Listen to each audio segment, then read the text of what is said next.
ఏలియా ప్రవక్త అయిన యోహాను మధ్యలోకి వచ్చి మెస్సియా వస్తున్నాడు, సిద్ధపడండి. పాత నిబంధనలో మోషే మీకు గొర్రెపిల్లనిచ్చాడు. ఇప్పుడు ఆ గొర్రెపిల్ల శరీరం ధరించుకుని లోక పాపములన్నీ మోసుకుని పోవడానికి దేవుని యొక్క గొర్రెపిల్లగా భూమిపైకి దేవుడు మెస్సియాగా వస్తా ఉన్నాడు. మీరందరూ మీ హృదయాలు సిద్ధపరచుకోండి. ఎవరైతే వాళ్ళ యొక్క హృదయాలు సిద్ధపరచుకోలేదో వారి యొక్క పీకల మీద గొడ్లు పెడతా ఉన్నానో మీరు మారు మనసు పొందుకోండి. మీరు దయచేసి ధర్మశాస్త్రం అంతా కూడా నెరవేరు కాలం వచ్చింది. ఎవరు నెరవేరుస్తారంటే భూమి మీదకి మెస్సియా వచ్చి ధర్మశాస్త్రం అంతా నెరవేర్చడానికి ఆయన సిద్ధంగా ఉన్నాడు. ఆయన వస్తా ఉన్నాడు. సిద్ధపడండి జనమా, ఇజ్రాయేల్ దేశమా, నా మాట వినండి, యెహోవా ఇలాగ చెల్లిస్తా ఉన్నాడు అని చెప్పి ఈయన ఆ దేశానికి ఆ యొక్క అరణ్యంలో నిలబడి కేకలు పెడతా ఉన్నాడు.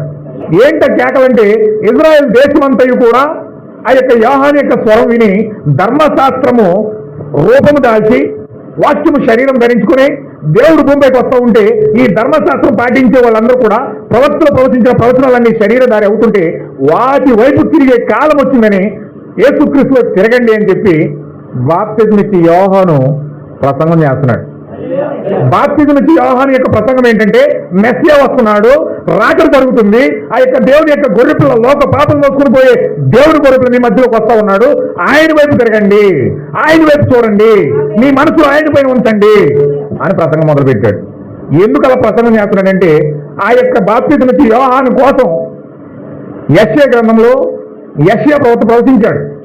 ఏమని ప్రవచించాడంటే అడవిలో ఒకడు ప్రకటిస్తున్నాడు, యెహోవాకు మార్గం సిద్ధపరచడానికి ఆయన వచ్చి ప్రతి ఎత్తును, ప్రతి కొండను, ప్రతి లోయను సమము చేస్తాడు అని చెప్పి యెషయా ప్రవచించాడు.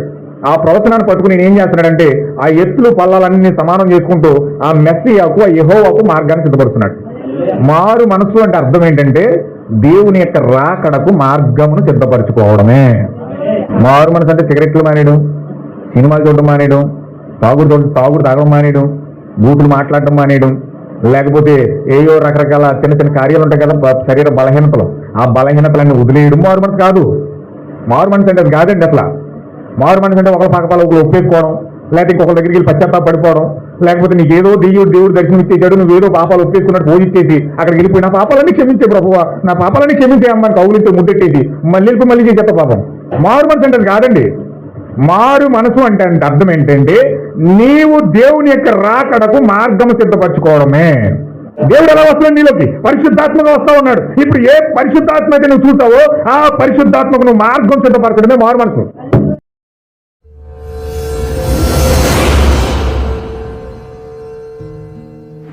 ఎస్తేరు గ్రంథం 7వ అధ్యాయము 1 నుంచి కొన్ని వచనాలు చదువుతున్నాను. రాజును హామానును రాణి అయిన ఎస్తేరు నద్దకు ఎందుకు రాగా రాజు ఎస్తేరు, రాణి నీ విజ్ఞాపన ఏమిటి? అది నీకు అనుగ్రహింపబడును. నీ మనవేమిటి? రాజ్యంలో సగమట్టుకైనను నీకు అనుగ్రహించదనని 2వ నాడు ద్రాక్షారసపు విందులో ఎస్తేరుతో అనెను.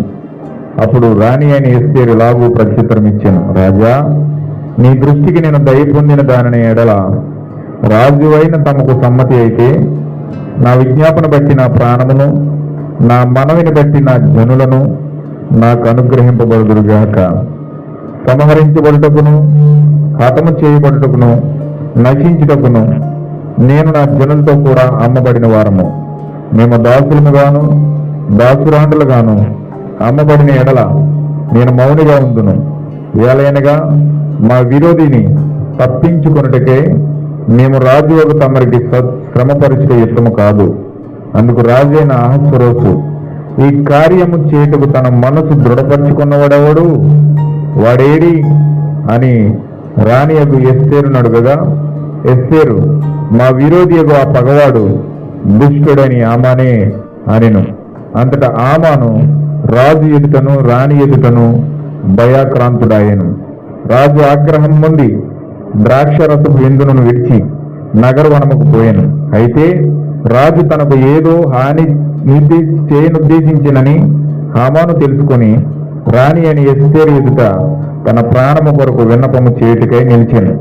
నగర వనములో నుండి ద్రాక్షరసపు విందు స్థలమునకు తిరిగి రాజు రాగా ఎస్తేరు కూర్చున్న సయ్యి మీద హామాను పడి ఉండుట చూసి, వీరి ఇంటిలో నా సముఖమునే ఎదుటనే రాణిని బలవంతం చేయనా అని చెప్పాను. ఆ మాట రాజు నోట రాగానే బంటును హామాను ముఖమునకు ముసుగు వేసిరి. రాజు ముందర నుండి సందులలో హర్బోన అనునొకడు ఏలినవాడా చిత్తగించుము.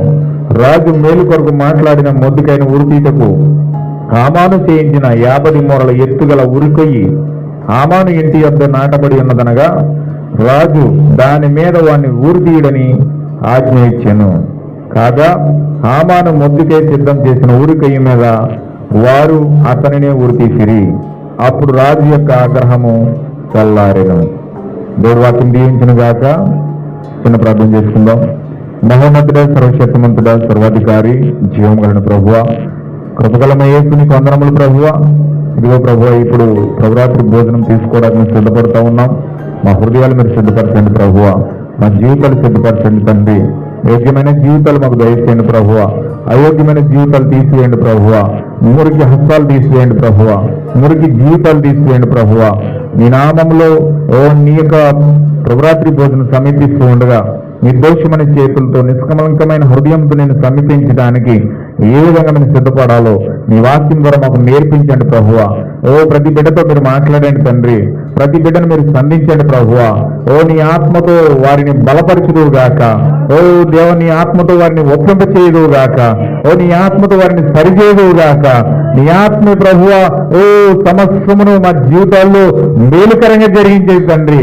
ఈ వాక్యమును బయలుపరిచి పరిశుద్ధాత్మ వాక్యమును తెరిచి మాకు చూపించును గాక. దేవ ప్రతి బిడ్డను మీరు ఆశీర్వదించమని, అత్యధికమైన మేలులు పొందుకోవడానికి సహాయం చేయమని ప్రభువైన యేసుక్రీస్తు నామములో ప్రార్థిస్తున్నాం తండ్రి. ఆమేన్. దయచేసి అందరూ కూర్చున్నామండి. ప్రభువైన యేసుక్రీస్తు నామంలో కూడి వచ్చిన సహోదరులందరికీ కూడా ప్రభువైన యేసుక్రీస్తు నామమున వందనాలు తెలియజేస్తూ ఉన్నాను. అందరికీ వందనాలు. God bless you all. Shalom all of you.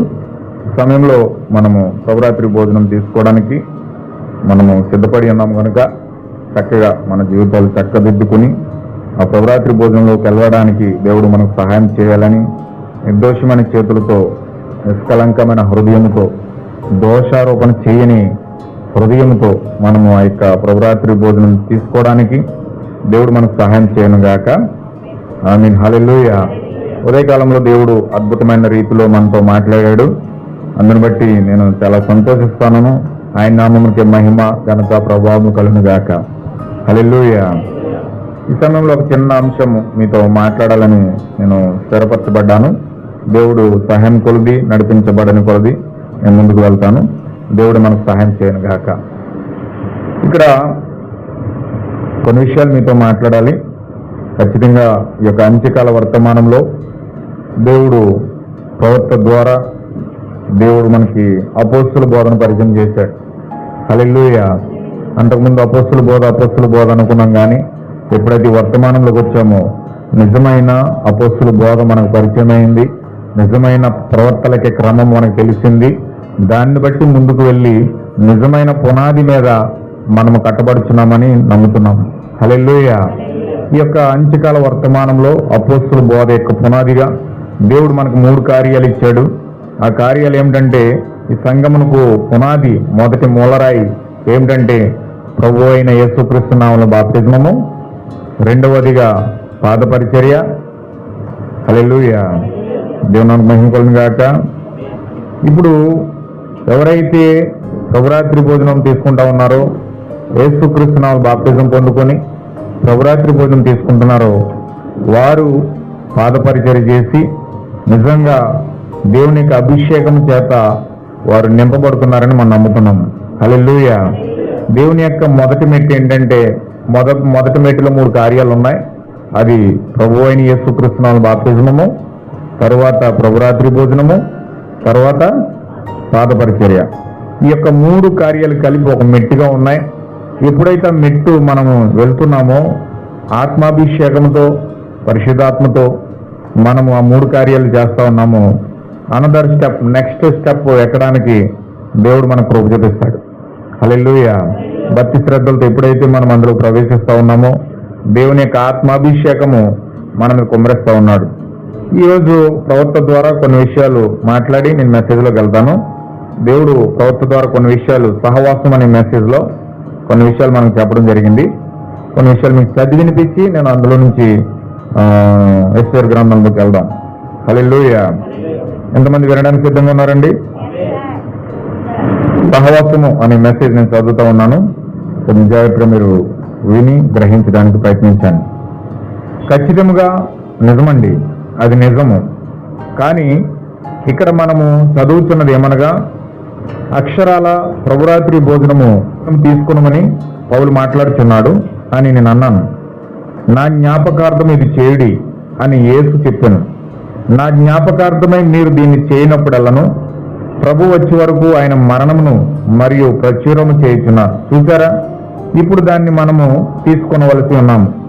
దానిని సంఘములో అభిషేకించిన పరిశుద్ధ పౌలు నూతన నిబంధన ప్రవర్తగా ఉండేనని మనము అర్థం చేసుకుందాము.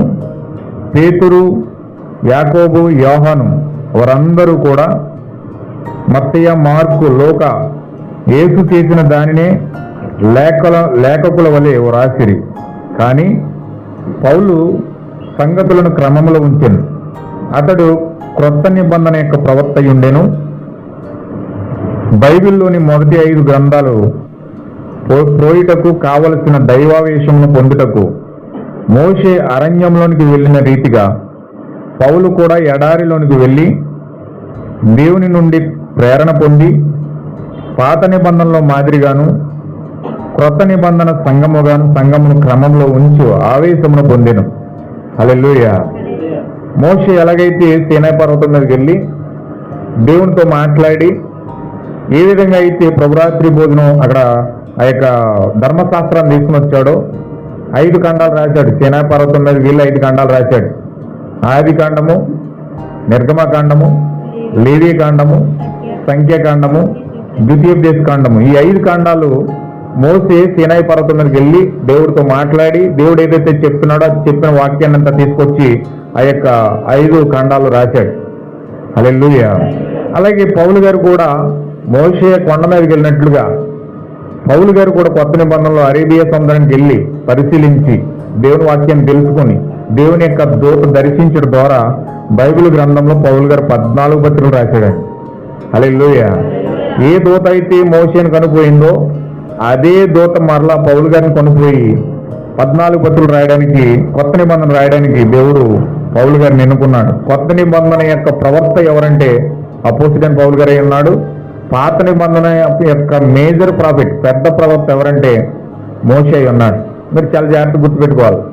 పాత నిబంధన అంతా రాసి పెద్ద ప్రవక్త ఎవరంటే మోషే, కొత్త నిబంధనకు పెద్ద ప్రవక్త ఎవరంటే అపోజిట్ పౌలు గారండి. అందుకే మనకి గ్రంథాలన్నీ అపోస్తుల గ్రంథం రాసింది గలతీలు రాసింది ఆయనే, ఎఫెసీలు రాసింది ఆయనే, రోమీలు రాసింది ఆయనే. మొత్తం ప్రతిదీ కూడా 14 పత్రికలు ఇంచుమించు కొత్త నిబంధనలో రాసిన వ్యక్తి ఎవరంటే అపోజిట్ పౌలు గారు. హల్లెలూయా. ఇజ్రాయేల్ ఒక జ్ఞాపకార్థముగా ఆ బలి అర్పణ గొర్రె పిల్లను కలిగి ఉండిరి. అసలు అది ఒక్కసారి అనగా ఐగుప్తు నుండి బయటకు వచ్చినప్పుడు ఉపయోగించబడినది. కానీ ఇప్పుడు వారు దాన్ని యుగమంతటిలోనూ ఒక జ్ఞాపకార్థంగా ఉంచిరి. మంచిది. ధర్మశాస్త్రము రానున్న సంగతులకు ఛాయ. మీరు చూసారా, ఇప్పుడు నేను ఆ సహవాసం ప్రభురాత్రి భోజనం నమ్ముతున్నాను. ఇప్పుడు దీన్ని మనము సహవాసం అని పిలుస్తున్నాం. ప్రభురాత్రి భోజనం మరో పేరు ఏంటంటే సహవాసము, ఫెలోషిప్, దేవునితో సహవాసం. ప్రభురాత్రి భోజనానికి మరొక పేరు అది. అంటే ప్రభురాత్రి భోజనము అనగా సహవాసము. ఎవరితో సహవాసం అంటే దేవునితో మనము సహవాసము చేస్తూ ఉన్నాము అని ఇక్కడ మనకు దానికి అర్థమిస్తా ఉంది. అంటే మనం ఎవరితో సహవాసం చేయడానికి వచ్చామంటే ఇక్కడికి దేవునితో సహవాసం చేయడానికి వచ్చాం. హల్లెలూయా. ఇప్పుడు మనకు 3 దైవికమైన క్రమములు మాత్రమే విడిచిపెట్టబడి ఉన్నవి. అందులో ఒకటి సహవాసము అనగా పాదములు కడుగుట, నీటి బాప్తిస్మము. ఆ 3 మాత్రమే ఉన్నవి. అదే పరిపూర్ణత 3. చూసారా, మనకున్న 3 విధులు అవి మాత్రమే కొత్త నిబంధనలో పరిశుద్ధ పౌలు ద్వారా ఇవ్వబడిన విధులు అని మనము గ్రహించుచున్నాము. ఆమేన్. హల్లెలూయా. అంటే ఒక వ్యక్తి పరిపూర్ణతలోకి వెళ్ళాడు అని చెప్పడానికి, ఇతను పరిపూర్ణుడు అని చెప్పడానికి అతను ఏమై ఉన్నాడంటే 3 కార్యాలు అతను నెరవేర్చాలి. బైబిల్ గ్రంథం ప్రకారం 3 కార్యాలు అతను నెరవేర్చాలి. క్రైస్తవంలో ఇతను పరిపూర్ణుడయ్యాడు అని చెప్పడానికి ఈ 3 కార్యాలు అతను నెరవేర్చాలి. ఏంటంటే ఒకటేమో నీటి బాప్తిస్మమై ఉన్నది, రెండవది ప్రభురాత్రి భోజనమై ఉన్నది, మూడవది పాదములు కడుగుటై ఉన్నది. ఎప్పుడైతే ఈ 3 భాగాలు ఒక వ్యక్తి నెరవేరుస్తున్నాడో అతను పరిపూర్ణుడు. క్రైస్తవంలో అతను పరిపూర్ణుడయ్యాడు. సంపూర్ణుడు కాదు, సంపూర్ణుడు వేరు, పరిపూర్ణుడు వేరు. పరిపూర్ణత అనగా 3 అనే సంఖ్యను పరిపూర్ణత అంటాం. హల్లెలూయా. 7 అనే సంఖ్యను సంపూర్ణత అంటాం. ఇప్పుడు ఈ యొక్క 3 కార్యాలు ఎప్పుడైతే ఒక వ్యక్తి జీవితంలో జరుగుతాయో అపోస్తుల బోధ ప్రకారం అప్పుడు అతను పరిపూర్ణతలకు వెళ్ళాడు అని మనం ఇక్కడ చెప్పగలుగుతున్నాం. హల్లెలూయా. ఈ సంస్కారం కేవలం వాక్యం తీసుకున్నట అని మనం చెప్పుచున్నతో ఒక వ్యక్తి తన హృదయంలోనికి ప్రభువును చేర్చుకున్నంత వరకు ప్రభురాత్రి భోజనం స్వీకరించే హక్కు కలిగి ఉండడని నేను నమ్ముతున్నాను. హల్లెలూయా. కాబట్టి ఇక్కడ చాలా ఖండితమైన మాట మాట్లాడాడండి. చాలా సీరియస్ మాట ఇది. ఆయన ఏం మాట్లాడుతున్నాడంటే, ఒక వ్యక్తి తన హృదయంలోనికి ప్రభువును చేర్చుకోకుండా, పరిశుద్ధాత్మ పొందుకోకుండా ప్రభురాత్రి భోజనం తీసుకోవడానికి హక్కు లేదు అంటున్నాడు ఇక్కడ. హల్లెలూయా. అంటే మనకు ప్రభురాత్రి భోజనం తీసుకోవడానికి హక్కు ఏంటంటే, అర్హత ఏంటంటే పరిశుద్ధాత్మ అన్నది. ఎవరైనా సరే పరిశుద్ధాత్మ లేకుండా ఈ ప్రభురాత్రి భోజనంకు అడుగు పెడితే తర్వాత సంగతి నాకు తెలియదు. ఖచ్చితంగా ఇందులోకి అడుగు పెట్టే ప్రతి ఒక్కరికి పరిశుద్ధాత్మ ఉండాలి. ఎందుకంటే పరిశుద్ధాత్మ లేకుండా ప్రభురాత్రి భోజనం తీసుకోకూడదు. తీసుకుంటే చాలా ప్రమాదాలు ఎదుర్కొంటారు. అయోగ్యంగా తీసుకుంటే చాలా కార్యాలు వాళ్ళ జీవితాల్లో జరిగిపోతూ ఉంటాయి. చాలా నష్టపోతూ ఉంటారు. చాలా భయంకరమైన సిచ్యువేషన్ జీవితాల్లో ఎదుర్కొంటూ ఉంటారు. హల్లెలూయా. వారు తీసుకుంటారు కానీ ఏమాత్రం దాని మీద నమ్మకం ఉండదు. దాన్ని పట్టుకుంటారు కానీ దాన్ని రొట్టు రసం తీసుకుంటారు కానీ వారి జీవితాల్లో ఏ మాత్రము కూడా చలనం లేకుండా ఒక ఆచారపరంగా దాన్ని తీసుకోవడానికి ప్రయత్నిస్తారు. హల్లెలూయా. అందరూ తీసుకుంటున్నారని చెప్పి వెళ్ళి తీసుకుంటారు. లేకపోతే వీళ్ళు పక్కకి వెళ్ళిపోయారు అనుకోండి, ప్రభురాత్రి భోజనం తీసుకుంటున్నప్పుడు పక్క వాళ్ళు అనుకుంటారు వీళ్ళు ఏదో తప్పు చేశారనుకుంటారు. అందుకని అలాంటి భావాలు రాకుండా వీళ్ళు కూడా ఆ గుంపులో వెళ్ళిపోయి తీసేసుకోవడం ప్రయత్నం చేస్తారు. కానీ వాస్తవంగా ప్రభురాత్రి భోజనం అంటే ఖచ్చితంగా అది దాని యొక్క అర్హత పరిశుద్ధాత్మ అన్నది. పరిశుద్ధాత్మ లేకుండా ప్రభురాత్రి భోజనంకు అడుగు పెట్టకూడదు. ఎందుకు పరిశుద్ధాత్మ ఇస్తా ఉన్నాడంటే, దేవుడు మాకు మొదటి మెట్లోకి మనం ఎక్కుతున్నాం. మారు మనసు పొంది పాపక్షమాపణ నిమిత్తము ప్రతివాడు ప్రభువుని యేసుక్రీస్తు బాప్తిజం పొందినప్పుడు దేవుడు ఏం చేస్తున్నాడు? పరిశుద్ధాత్మ వరం ఇస్తా ఉన్నాడు. హల్లెలూయా. ఇప్పుడు ఈ పరిశుద్ధాత్మ వరం పట్టుకునే ప్రభురాత్రి భోజనం అడుగు పెట్టాలి. అందుకే ఎవరికి కూడా ప్రభురాత్రి భోజనం తీసుకోకుండా మనం ప్రభురాత్రి భోజనం ఇవ్వము. వాళ్ళు ఏ నీటి బాప్తిసాలు తండ్రి కుమార్ పరిశుద్ధాత్మలోనో పెళ్లికో లేకపోతే ఏదో చిన్నప్పుడు రకరకాలుగా దాని మీద ప్రత్యక్షత లేకుండా దాని మీద అవగాహన లేకుండా తీసేసుకుంటారు. అది వేరే సంగతి. కొంతమంది పెళ్లి చేసి బాప్తిజం తీసుకుంటారు కానీ పెళ్లి చేయడానికి కొన్ని సంఘాలు సిస్టం పెడతాయి. అందుకని కొంతమంది ఏం చేస్తారంటే పెళ్లి కోసం తీసుకుంటారు బాప్తిజం, రక్షణ కోసం తీసుకోరు, పెళ్లి చేస్తారని తీసుకుంటారు. కొంతమంది ఏమో చిన్నపిల్లల బాప్తిజం ఉంటుంది, చిన్నప్పుడే బాప్తిజాలు ఇచ్చేస్తూ ఉంటారు. కొంతమంది రకరకాలుగా రకరకాల కార్యాలతో బాప్తిజాలు తీసుకుంటారు. కానీ వాస్తవంగా బైబిల్ బాప్తిజం ఎందుకు తీసుకోవాలంటే పరిశుద్ధాత్మను పొందుకోవడానికి, పాపక్షమాపణ పొందుకోవడానికి. బాప్తిజం ఎందుకు పెట్టాడు దేవుడు? పరిశుద్ధాత్మ పొందుకోవడానికి, పాపక్షమాపణ పొందుకోవడానికి. పాపక్షమాపణ జరిగితేనే పరిశుద్ధాత్మ వస్తుంది. నిజమైన పరిశుద్ధాత్మ, నిజమైన బాప్తిజం మనం ఎందుకు తీసుకోవాలంటే పాపక్షమాపణ పొందుకోవడానికి. దేవుడు పాపక్షమాపణ కార్యక్రమం ఎక్కడ పెట్టాడంటే దేవుడు ప్రభు అయిన యేసుక్రీస్తు నామములో పెట్టాడు. ప్రభు అయిన యేసుక్రీస్తు నామములో రక్తం పెట్టాడు కాబట్టి ప్రభు అయిన యేసుక్రీస్తు యొక్క రక్తము ప్రతి పాపాన్ని నుంచి తీసేస్తాడు. రక్తమే పాపాన్ని కడిగేది, నీళ్లు కాదు, వాటర్ కాదు, శరీర శుద్ధి కాదు, నీతి కార్యాలు కాదు. మనం ఏదో కొన్ని విషయాల్లో నీతిపరుడుగా మారిపోయి నీతిమంతుడిగా అయిపోయినంటే కుదరదు. ఏ విధంగా మనం పరిశుద్ధులం అవుతామంటే రక్తం ద్వారా కడగబడితేనే పరిశుద్ధులం అవుతాం. హల్లెలూయా. రక్తం లేకుండా తన సొంత నీతి ప్రకటించుకున్నాడని కానీ స్వనీతిపరుడు. అతను స్వనీతిగా మార్చుకుంటున్నాడు తప్ప, స్వనీతిగా అతని విషయాలు చెప్తున్నాడు తప్ప అతనిలో నీతి లేదు, దేవుని యొక్క నీతి లేదు. దేవుని యొక్క నీతి నీలోకి రావాలంటే పరిశుద్ధమైన రక్తము, దేవుని యొక్క రక్తం వచ్చి నేను కడగాల. ఆమేన్. హల్లెలూయా. రక్తం కడిగితేనే దేవుడు నేను కడిగినట్టు. నీకు నువ్వే నీతిమంతుడికి అయిపోయి, నీకు నువ్వే పరిశుద్ధపరిచిపోయి, నీకు నువ్వే ఏదో చేసేసుకుని నీతిమంతుడిని అయిపోయినంటే కుదరదు. హల్లెలూయా. ఖచ్చితంగా దేవుడు అందుకే మనలను రక్తం ద్వారా కడగడానికి ప్రభువైన యేసుక్రీస్తు నామం ఇచ్చాడు. ఈ ప్రభువైన యేసుక్రీస్తు నామం ద్వారా మనం ఎప్పుడైతే స్వీకరించి పరిశుద్ధాత్మ పొందుకోవాలని ఆసక్తితో వెళ్ళి మనం యేసుక్రీస్తు నామమున బాప్తిజం పొందుకుంటా ఉన్నామో అప్పుడు ఆయన ఏం చెప్తున్నాడంటే పేతురు గారు అక్కడ, పాప క్షమాపణ నిమిత్తము ప్రతివాడు యేసుక్రీస్తు నామమున బాప్తిజం పొందుడి, అప్పుడు మీకు పరిశుద్ధాత్మనిస్తానని చెప్పాడు దేవుడు. హల్లెలూయా. ఎందుకు బాప్తిజం అంటే పాప క్షమాపణ నిమిత్తం. పాప క్షమాపణ ఎప్పుడైతే జరుగుతుందో అప్పుడు పరిశుద్ధాత్మ పొందుకోవడం మనం అర్హులం. పరిశుద్ధాత్మ ఎప్పుడైతే పొందుకున్నావో అప్పుడు నీవు ప్రభురాత్రి భోజనం తీసుకోవడం అర్హుడు అయి ఉన్నావు. అంటే ఇది ఒకదానితో ఒకటి లింకప్ అయి ఉన్నదనమాట. నువ్వు ఆ యొక్క పాపక్షమాపణ జరిగితే దేవుడు పరిశుద్ధాత్మ ఇస్తాడు. పరిశుద్ధాత్మ నీకు పొందుకుంటే దేవుడు నీకు ప్రభురాత్రి భోజనం ఇస్తాడు. ప్రభురాత్రి భోజనం తీసుకుంటే అప్పుడు దేవుడు నిన్ను పాద పరిచర్యలో పంపిస్తాడు. హల్లెలూయా. అంటే ఇది ఒక చైన్లో లింకప్ అయి ఉంటుంది అనమాట ఇది.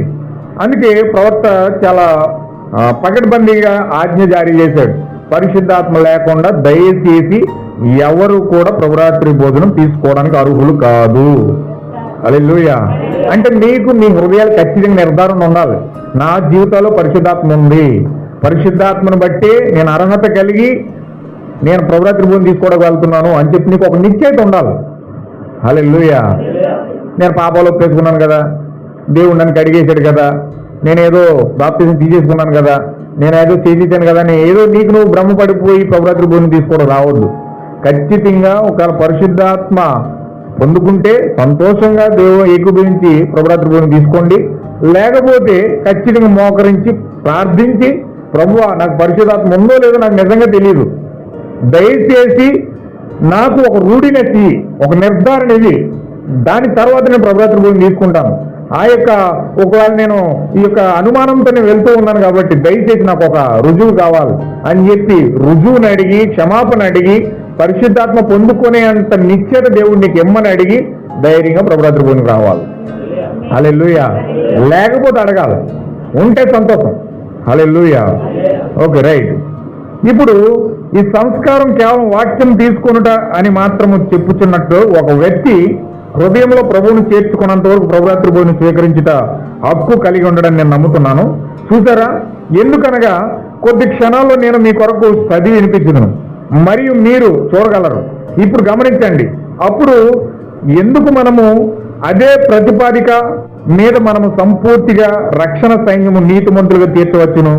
వారు ఎట్టి విధముగు నీటి బాప్తిజం విశ్వసించరు, అది మనకు అవసరం లేదు అని చెప్పేదారు. ఇప్పుడు నీటి బాప్తిజం మనకు అక్కర్లేనిచో మనం ఎందుకు బాప్తిజం పొందాము? నీరు నిన్ను రక్షించదు కానీ రక్తము నిన్ను రక్షించును. హల్లెలూయా. పరిశుద్ధాత్మ కరెక్ట్ వేలో నడిపిస్తుంది. నేను ఏదైతే మాట్లాడుతున్నానో ఆల్రెడీ ప్రవర్తన దాన్ని మళ్ళీ రిపీట్ చేస్తున్నాడు. హల్లెలూయా. అంటే అదే పరిశుద్ధాత్మ పనిచేస్తుందని నాకు అర్థమైందనమాట.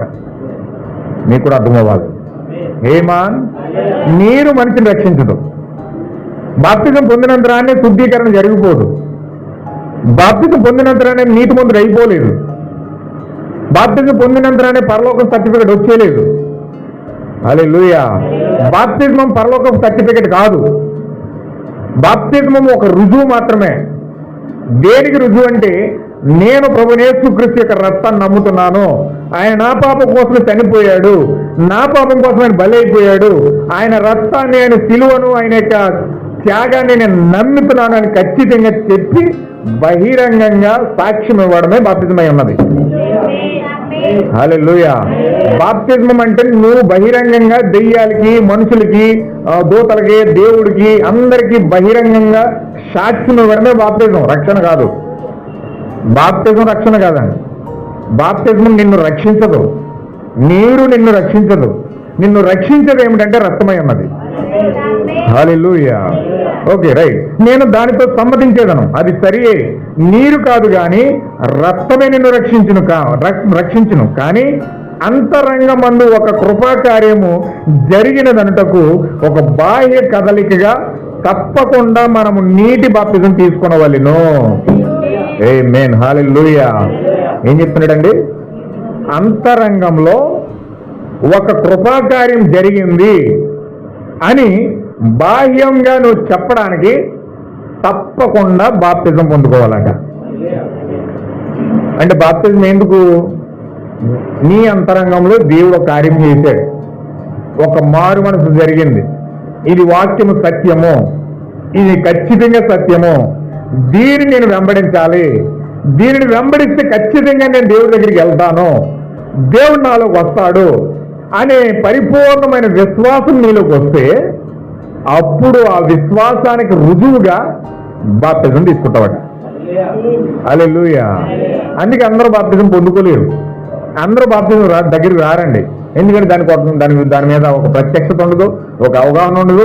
యేసుక్రీస్తు వాళ్ళ కోసం చనిపోయాడని కానీ, వాళ్ళ పాపం కోసం చనిపోయాడని కానీ ఏ మాత్రమో వారికి నిర్ధారణ ఉండదు. వాళ్ళ పాపాలు ఒప్పుకోవడానికి ప్రయత్నం చేయరు, ఏదో మొలగమంటే ముడుములు వచ్చేస్తారు తప్ప వారికి నిజమైన పశ్చాత్తాపం వారి జీవితంలో ఉండదు. హల్లెలూయా. ఈ కాలమే ప్రవక్త అన్నాడు, విలియం బ్రహ్మ గారు అన్నారు, ఏమన్నారు తెలుసండి, తడిపాపిల్లి పొడిపాపుగా వస్తాడట, పొడిపాపిల్లి తడిపాపుగా వస్తాడట. ఏమి అందులో మార్పేమి ఉండదు. అతను ముందు తడవలేదు, తర్వాత తడిసి వచ్చాడు అంతే. అతని ఉద్దేశంలో ఏముండదు. కానీ నిజంగా వాక్య ప్రత్యక్షత ఉన్నవాడికి హృదయంలో ఒక కార్యం జరుగుతుంది, ఒక కృపాకార్యం జరుగుతుంది. ఆ కృపాకార్యాన్ని బట్టి అతను పశ్చాత్తాపంతో కన్నీటితో ఆ యొక్క నీటిలోనికి వెళ్తాడు. హల్లెలూయా. దేవుని మహిమ కలుగును గాక. ఎప్పుడైతే మనము తప్పగా మనము ప్రభురాత్రి భోజనం ఆచరించవలను, ఎప్పుడైతే మనము ప్రభువుని మన అర్పణ మనలోనికి ఒక ఆత్మీయ జన్మగా పరిగ్రహించుచు మరియు ఆయన శరీరము వాక్యమును బట్టి మనం ఆయన ద్వారా జీవించుదాం. కాబట్టి దానిని మనము చిహ్న రూపముగా కూడా చూపించవలసి ఉన్నాము. ఎందుకనగా ప్రతి వాడును మారు మనసు పొంది పాప క్షమాపణ నిమిత్తము యేసుక్రీస్తు నామమున బాప్తిజం పొందవలెను అన్నది మనకి ఇవ్వబడిన ఆజ్ఞ. ఏంటండి అది? ఆజ్ఞ. దేవుడు ఆజ్ఞ ఇచ్చాడు. ఇప్పుడు ఎప్పుడైతే ఆజ్ఞను మనం ఎప్పుడైతే చూచా తప్పకుండా పాటిస్తూ దాని కొరకు మనం సాక్ష్యం ఇస్తున్నామో, నిజమైన బాప్తిజం పొంది, అప్పుడు దేవుడు మనకి ఏమి ఇస్తున్నాడంటే పాపక్షమాపణ ఇస్తా ఉన్నాడట. పౌలు చెప్పాను, ప్రభు యొద్ద నుండి నేను దేన్ని పొందితునో నేను మీకు ప్రకటించుచున్నాను. ప్రభుని యేసు తాను అప్పగింపబడిన రాత్రి ఒక రొట్టెను తీసుకుని దాన్ని విరిచి శిష్యులకిచ్చి ఇలాగూ చెప్పాను, తీసుకొని దీన్ని తినుడి, నా జ్ఞాపకార్థము దీన్ని చేయుడి. ఆయన తిరిగి వచ్చే వరకు ఆయన మరణమును మీరు ప్రచురము చేయుడి. ఇక్కడ మనము కనుగొనది ఏమనగా దానిలో వచ్చిన ప్రజలుండిరి. ఆమేన్. హల్లెలూయా. ఈ ప్రశస్త సోదరుడు కాగా ప్రియమైన ఒక సోదరుడు వచ్చి ఇట్లా నేను దానిని తీసుకోనలేదు. బ్రహ్మం సోదరుడా, అదేమిటో నాకు అర్థం కాలేదు. నేను మరి ఒక విధంగా నేర్పించబడి తిని నేను ఇట్లు చెప్పాను. కానీ గుర్తుంచుకోండి, పరిశుద్ధ పౌలు దానిని ఆదిమ క్రైస్తవ సంఘంలో క్రమబద్ధీకరణ చేసి అమలుపరిచినని మనం అంగీకరించుదాము. వారు సంఘం నుండి వారు ఇంటింట రొట్టె విరిచిరి, ఏక హృదయముతో అలాగూ చేసిరి. అతడు దాన్ని ఇప్పుడు సంఘంలో ఉంచాను.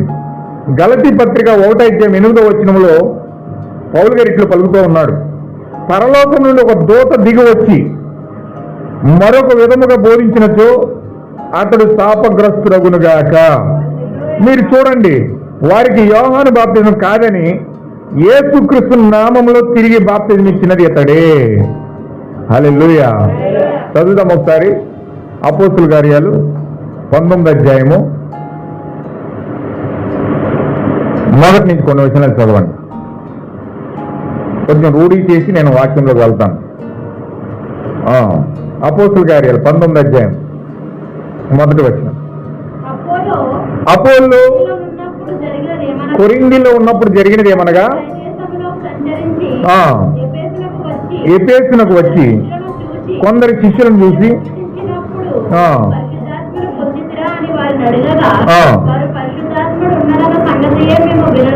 ఆ అపోలో పట్టణంలో పౌలు గారు అటు ఇటు సంచారం చేస్తూ సంఘానికి వెళ్ళాడు.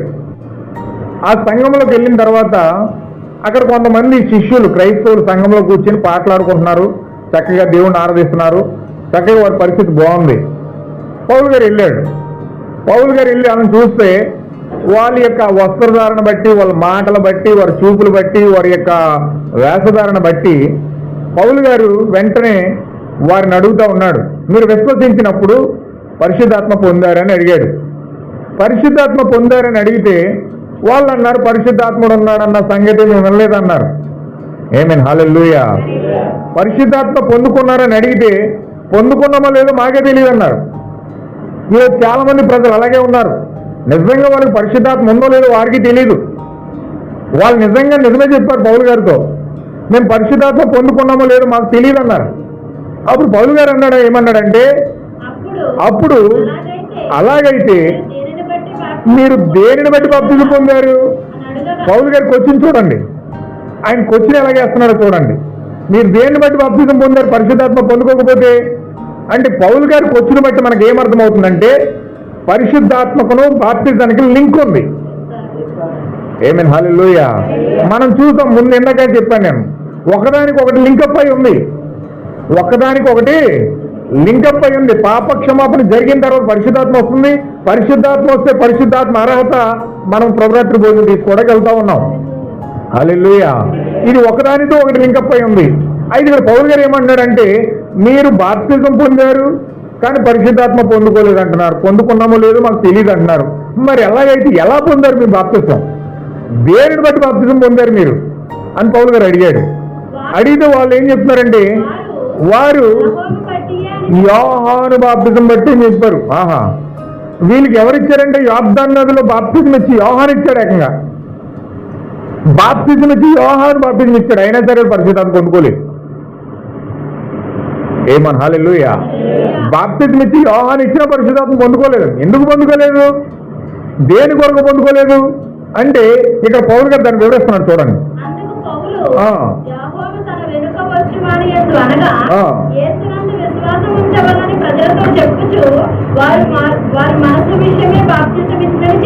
ఇక్కడ ఏం చెప్తున్నాడు పౌలు గారు?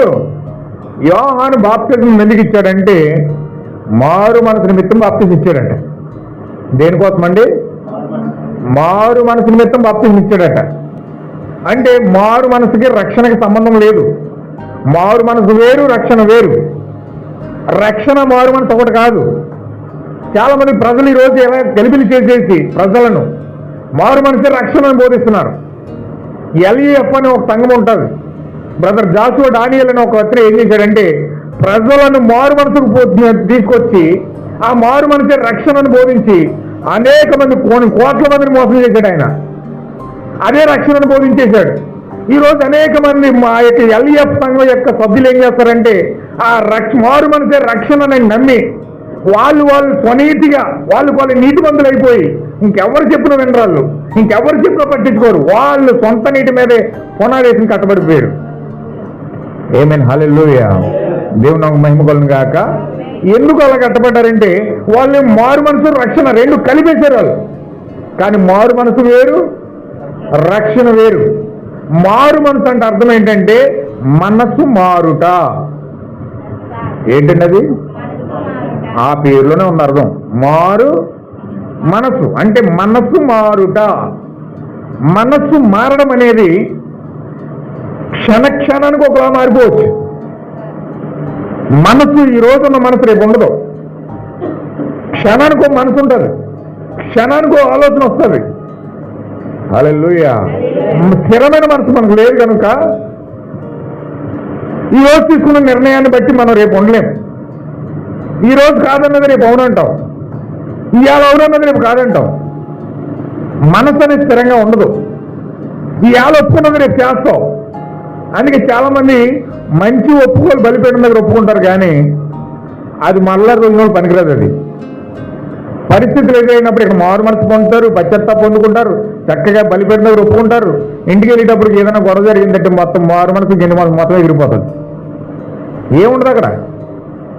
ఇక్కడ పరిశుద్ధులాగానే ఉంటారు. ఇంటికి వెళ్ళిన తర్వాత పక్కింటి వెళ్తానో ఎదిరింటి వెళ్తానో లేకపోతే కుటుంబంలోనూ ఏదో సమస్య వచ్చిందనుకోండి, ఇక్కడ వచ్చిన మారు మనసు ఏమైపోతుందో కూడా ఎవరో తెలియదు. హల్లెలూయా. తర్వాత ఆలోచించుకుంటాడు వెతికి కూర్చుని, ఇదేంటి చర్చిలో ఎంత మంచి నిర్ణయం తీసుకున్నాను కదా, ఎంత బాగా ప్రార్థన చేశాను కదా, ఇంత మంచిగా ఉన్నాను కదా, ఇక్కడికి వచ్చి ఇలా మారిపోయి ఎన్నో పరిస్థితి ఇలాగైపోయిందేంటి అనుకుంటాడు, బాధపడతాడు. మళ్ళీ ఆదివారం వచ్చి మళ్ళీ పాపాలు కూడా మామూలే. హల్లెలూయా. అంటే మారు మనస్సు అనేది పొందుకున్నప్పుడు అది స్థిరంగా నిలబడదు. ఇవాళ మారు మనసు వచ్చినప్పుడు రేపు పడిపోవడం ఖాయమే. అందుకే ఇక్కడ మారు మనసు యోహాన్ దగ్గరికి వెళ్ళి మారు మనసు పొందుకుని మారు మనసు నిమిత్తం బాప్తిజం పొందుకున్నారు. కానీ వీళ్ళు పడిపోయి దేవుని వాక్యానుసారంగా నడవకుండా వీళ్ళు చక్కగా భాషలు మాట్లాడుతున్నారు, పాటలు పాడుతున్నారు. అన్ని రకాల కొరింథీలంటే పెద్ద ప్రవచన సంఘం, అది ప్రవచనాలు చెప్పేస్తున్నారు, భాషలు మాట్లాడేస్తున్నారు. అన్ని కార్యాలు చర్చిలో జరిగినట్లుగా అన్ని చక్కగా జరుగుతున్నాయి. కానీ వీళ్ళ జీవితాలకు మారు మనసు లేదు. అసలు వీళ్ళ జీవితాలకి మారు మనసు లేదు. వీళ్ళ జీవితాల్లో పరిశుద్ధాత్మ లేదు. ఆమేన్, హల్లెలూయా. దేవుని మహిమ కలుగును గాక. మారు మనసు లేకుండా, పరిశుద్ధాత్మ లేకుండా బతుకుతూ ఉన్నారు. వాళ్ళకి మారు మనసు లేదన్న సంగతి పౌలు గారికి అర్థమైంది. బాప్తిజం లేదన్న సంగతి, అక్కడ ఆ యొక్క పరిశుద్ధాత్మ లేదన్న సంగతి పౌలు గారికి అర్థమైంది. వాళ్ళని అడిగాడు, ఏమ్మా మీరు ఎలా పొందారు బాప్తిజం? మాకు బాప్తిజం ఇచ్చి యోహాన్ ఇచ్చాడు. యోహాన్ ఎలా ఇచ్చాడు బాప్తిజం? మారు మనసు నిమిత్తం ఇచ్చాడు. దేని మారు మనసు? దేనికోసం మనసు మార్చుకోవాలో అప్పుడు వరకు వాళ్ళ మనసు అంతా కూడా ఎక్కడ ఉందంటే ధర్మశాస్త్రం మీద ఉందండి. ఆమేన్, హల్లెలూయా. ఎక్కడుందని మనసు? మోషే ఇచ్చిన ధర్మశాస్త్రం మీదే ఉంది. యేసుక్రీస్తు వచ్చినప్పుడు కూడా వాళ్ళు అలాగే చెప్పారు, మాకు మోషేయే ప్రవక్త, నువ్వెవడు అన్నారండి. నువ్వెవరు అయ్యా పాపాలు క్షమించడానికి? నువ్వెవరు అసలు? మాకు మోషే ఉన్నాడు, మాకు మోషే ప్రవక్త, అబ్రహాము మా తండ్రి అని చెప్పుకున్నారు. వాళ్ళు యేసుక్రీస్తు వచ్చి వాక్యం చెప్తున్న వినలేదు, వాళ్ళు పట్టించుకోలేదు. ఎందుకంటే మోషే నమ్మినంతగా వాళ్ళు ఎవరిని నమ్మరు. మోషే నమ్మినట్లుగా ఏ మనిషిని కూడా నమ్మరు. మా ప్రవక్త మోషేనే అని వాళ్ళ మనసులో స్థిరంగా ముద్ర చేసుకున్నారు. యేసుక్రీస్తును నమ్మలేదు. కడకి వాళ్ళు ఎప్పుడు నమ్ముతారంటే తిరిగి మళ్ళీ 11వ అధ్యాయంలో ఆ యొక్క మోషేలీలు నిలబడి మరలా మోషే వాళ్ళ దగ్గరికి వెళ్తేనే కానీ వాళ్ళు నమ్మరు. హల్లెలూయా. ఏమన్నా వింటున్నారా? ఇక్కడే ఉన్నారండి. ఇప్పుడు ఇజ్రాయేలీ కేవలం మోషేని నమ్ముతారండి. వాళ్ళు బిగ్ ప్రాఫిట్ ఎవరంటే మోషేనే. మోషేని నమ్ముతారు కనుక తిరిగి మరలా మోషేనే పంపించాలి దేవుడు. ప్రకటన గ్రంథంలో 11వ అధ్యాయంలో మోషేలు మళ్ళీ బయలుదేరి మళ్ళీ ఇజ్రాయేల్ దేశం వెళ్ళి ఇప్పుడు మళ్ళీ ప్రసంగిస్తేనే కానీ వాళ్ళు మళ్ళీ బయటికి రారు. హల్లెలూయా. అంతగా అందులో లీనమైపోయారు, అంతగా అందులో స్టాండర్డ్ అయిపోయారు వాళ్ళు. మోషే ఇచ్చిన ధర్మశాస్త్రాన్ని అంతగా వాళ్ళు పాటిస్తారు వాళ్ళు. హల్లెలూయా. అయితే బాప్తిజం ఇచ్చి యోహాను ఏం చేస్తున్నాడంటే, బాప్తిజం ఇచ్చి యోహాను వెళ్ళి వారికి మెస్సియా కోసం ప్రసంగం చేస్తున్నాడు. ఏమన్నా వింటున్నారా? వారికి మెస్సియా కోసం చెప్తున్నాడు. ఇప్పుడు మెస్సియా మొదటి రాకడ కోసం ప్రవక్తలందరూ కూడా ప్రవచించారండి. ఈ మొదటి రాకడ కోసం ప్రవక్తలందరూ ప్రవచిస్తే ఆ ప్రవచనాలన్నీ నెరవేరే సమయం వచ్చిందని కొత్త నిబంధనకి పాత నిబంధనకి మధ్యవర్తి అయిన ఆ చివరి ప్రవక్త ఏలియా ప్రవక్త అయిన బాప్తిజం ఇచ్చి యోహాను వారి మధ్యలోకి వచ్చి మెస్సియా వస్తున్నాడు, సిద్ధపడండి. పాత నిబంధనలో మోషే మీకు గొర్రెపిల్లనిచ్చాడు. ఇప్పుడు ఆ గొర్రెపిల్ల శరీరం ధరించుకుని లోక పాపములన్నీ మోసుకుని పోవడానికి దేవుని యొక్క గొర్రెపిల్లగా భూమిపైకి దేవుడు మెస్సియాగా వస్తా ఉన్నాడు. ఆమేన్, హల్లెలూయా. మీరందరూ మీ హృదయాలు సిద్ధపరచుకోండి.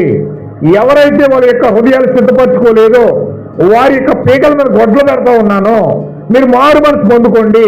మీరు దయచేసి ధర్మశాస్త్రం అంతా కూడా నెరవేరు కాలం వచ్చింది.